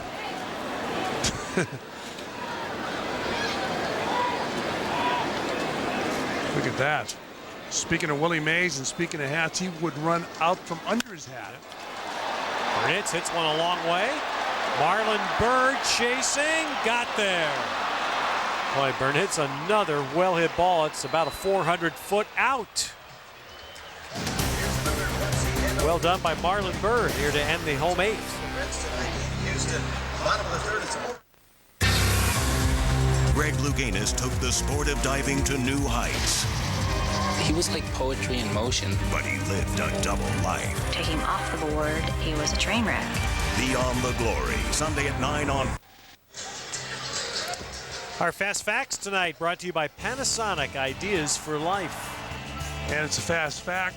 It's all about Jeremy Burnett. Same 7-game RBI streak, the longest current streak in the major leagues. Longest streak by a Met since Edgardo Alfonso last season.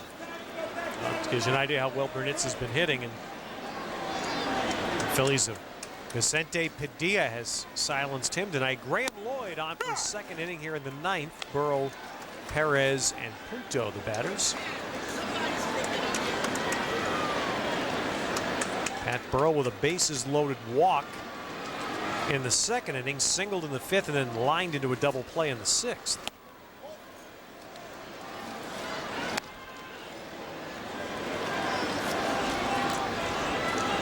We talked about Burrow's struggles as you look at Dan Plesac in the bullpen. Burrow has really struggled this year.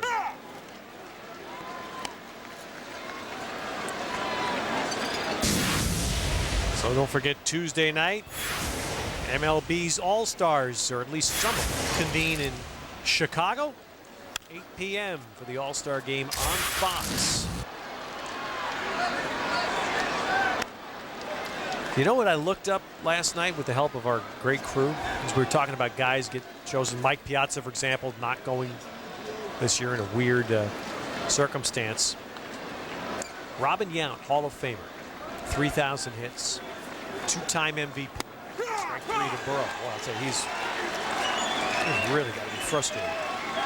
The Mets kept pounding him in. That is the 98th time that Burrow has struck out this year. So anyway, Robin Yount, you know, Hall of Fame career. How many All-Star games do you think he went to? And Robin Yount played at least, I believe he played 20 years. And he played a number of years in center field. Right. Shortstop and then center field. Well, you had 3. Yeah, I was going to say you had Cal Ripken Jr. 3 All-Star games is all Robin Yount played. He was a good one. He had to be good. He's in the Hall of Fame, but he was a special player. I remember him coming up at a very young age and becoming a dominant shortstop. George Bamberger was managing Milwaukee, told me one day, he said, he'll be a better center fielder. And he moved him to center field. Of course, he had some competition because when Yount was there, he had Cal Ripken, Alan Trammell. Alan Trammell. Yeah, I mean, the shortstops in the American League, but still, I mean, it's amazing. Robin Yount, you know, actually had 2 outstanding years, and then had a lot of good years. Extra base hit here for Tomas Perez, and a 1-out double here in the 9th. 15th hit for Philadelphia.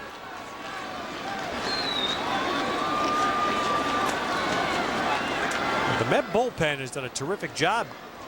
All 7 runs tonight scored off Steve Trachsel in an inning and 2/3.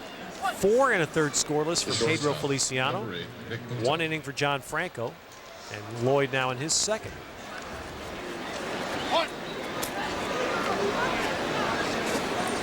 I still can't understand how you can have an All-Star game without Sammy Sosa, without Rafael Palmeiro this year, without Roger Clemens.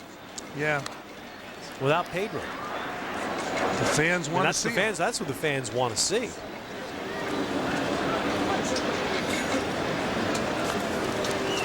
No offense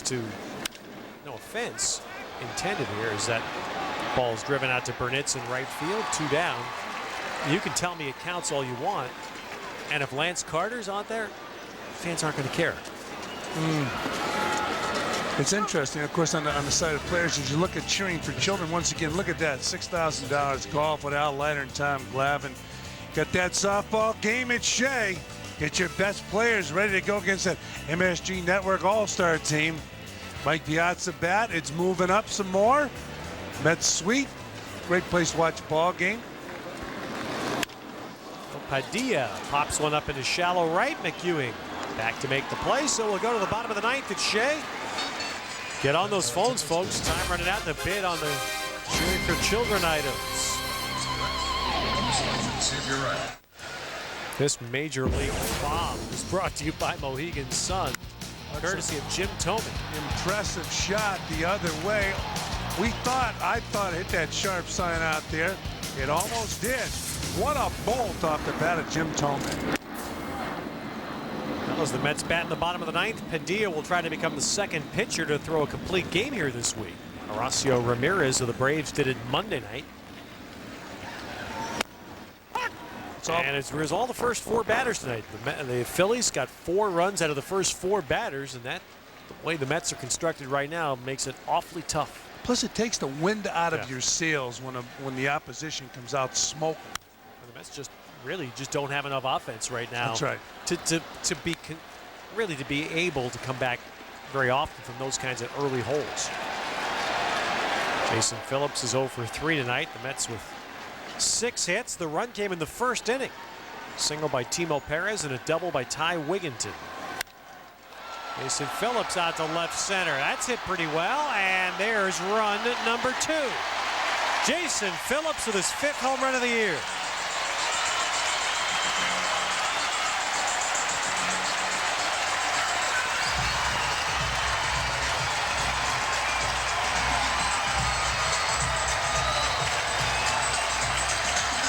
This young man is flying high right now. Jason Phillips going to be a dad for the first time in 3 weeks. He's going to get to go play at home in San Diego a couple of weeks after that with the Mets. Think he'll stay at the team hotel, or will he stay home? Well, he's playing every day in the big leagues right now. I mean, life's pretty good. Oh, boy. And he's been very productive and very impressive. So is that guy right there. So there will be no complete game. Padilla trying for his second of the year. But Jason Phillips puts an end to that with the home run. All right, those people on the phones, Jason Phillips just bought him some extra time with his home run. Pitching change for the Phillies, so still time to get in there and make some final bids. Those 3 marquee items still up for grabs. Tremendous opportunity to jump in here at the last minute for a great cause. And again, those phone lines will stay open for another few moments here. So that's bat in the bottom of the 9th inning. Yeah, look at that. Look at that softball game at Shea. 30 people. This place will be rocking when they play that softball game, and the MSG Network All-Stars are working out as we speak. Do the math. If you get 30 of your friends, everybody chips in $200. That's $6 grand for a great cause. You're playing here on the field. It's not bad. Worth it. That's good math. Are you accurate? That's good. That's good too. Absolutely.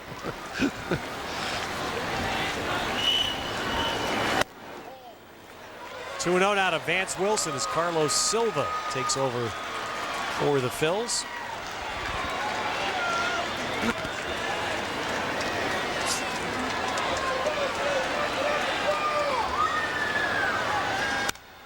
And Vance fouls it just back to our right. New York Mets baseball brought to you in part by Ford. Visit your tri-state quality Ford store with the best-selling vehicles in America. That's nice. The young fans sitting down there starting a Let's Go Mets chant. But Wilson grounds out. So 1 for 4 tonight for Vance. Well, coming up in a few moments on MSG at Sports Desk, presented by Toyota with full coverage of Jason Kidd trying to choose everybody in New Jersey. That's a dilemma. And then Angles and all new Angles at 10:30. Writer's Block edition tonight on MSG. How about that, though? He says he won't sign. Tony Clark pinch hitting here for Joe McEwing. Flies out. Burrow is there, and they're 2 down. I'm only going to get nervous when players start trying to pick the announcers. Until then, I'm okay. That's incredible to say. You know, I mean, it's been said before, I'm sure, privately. All right, if you choose not to flip to MSG, Sport.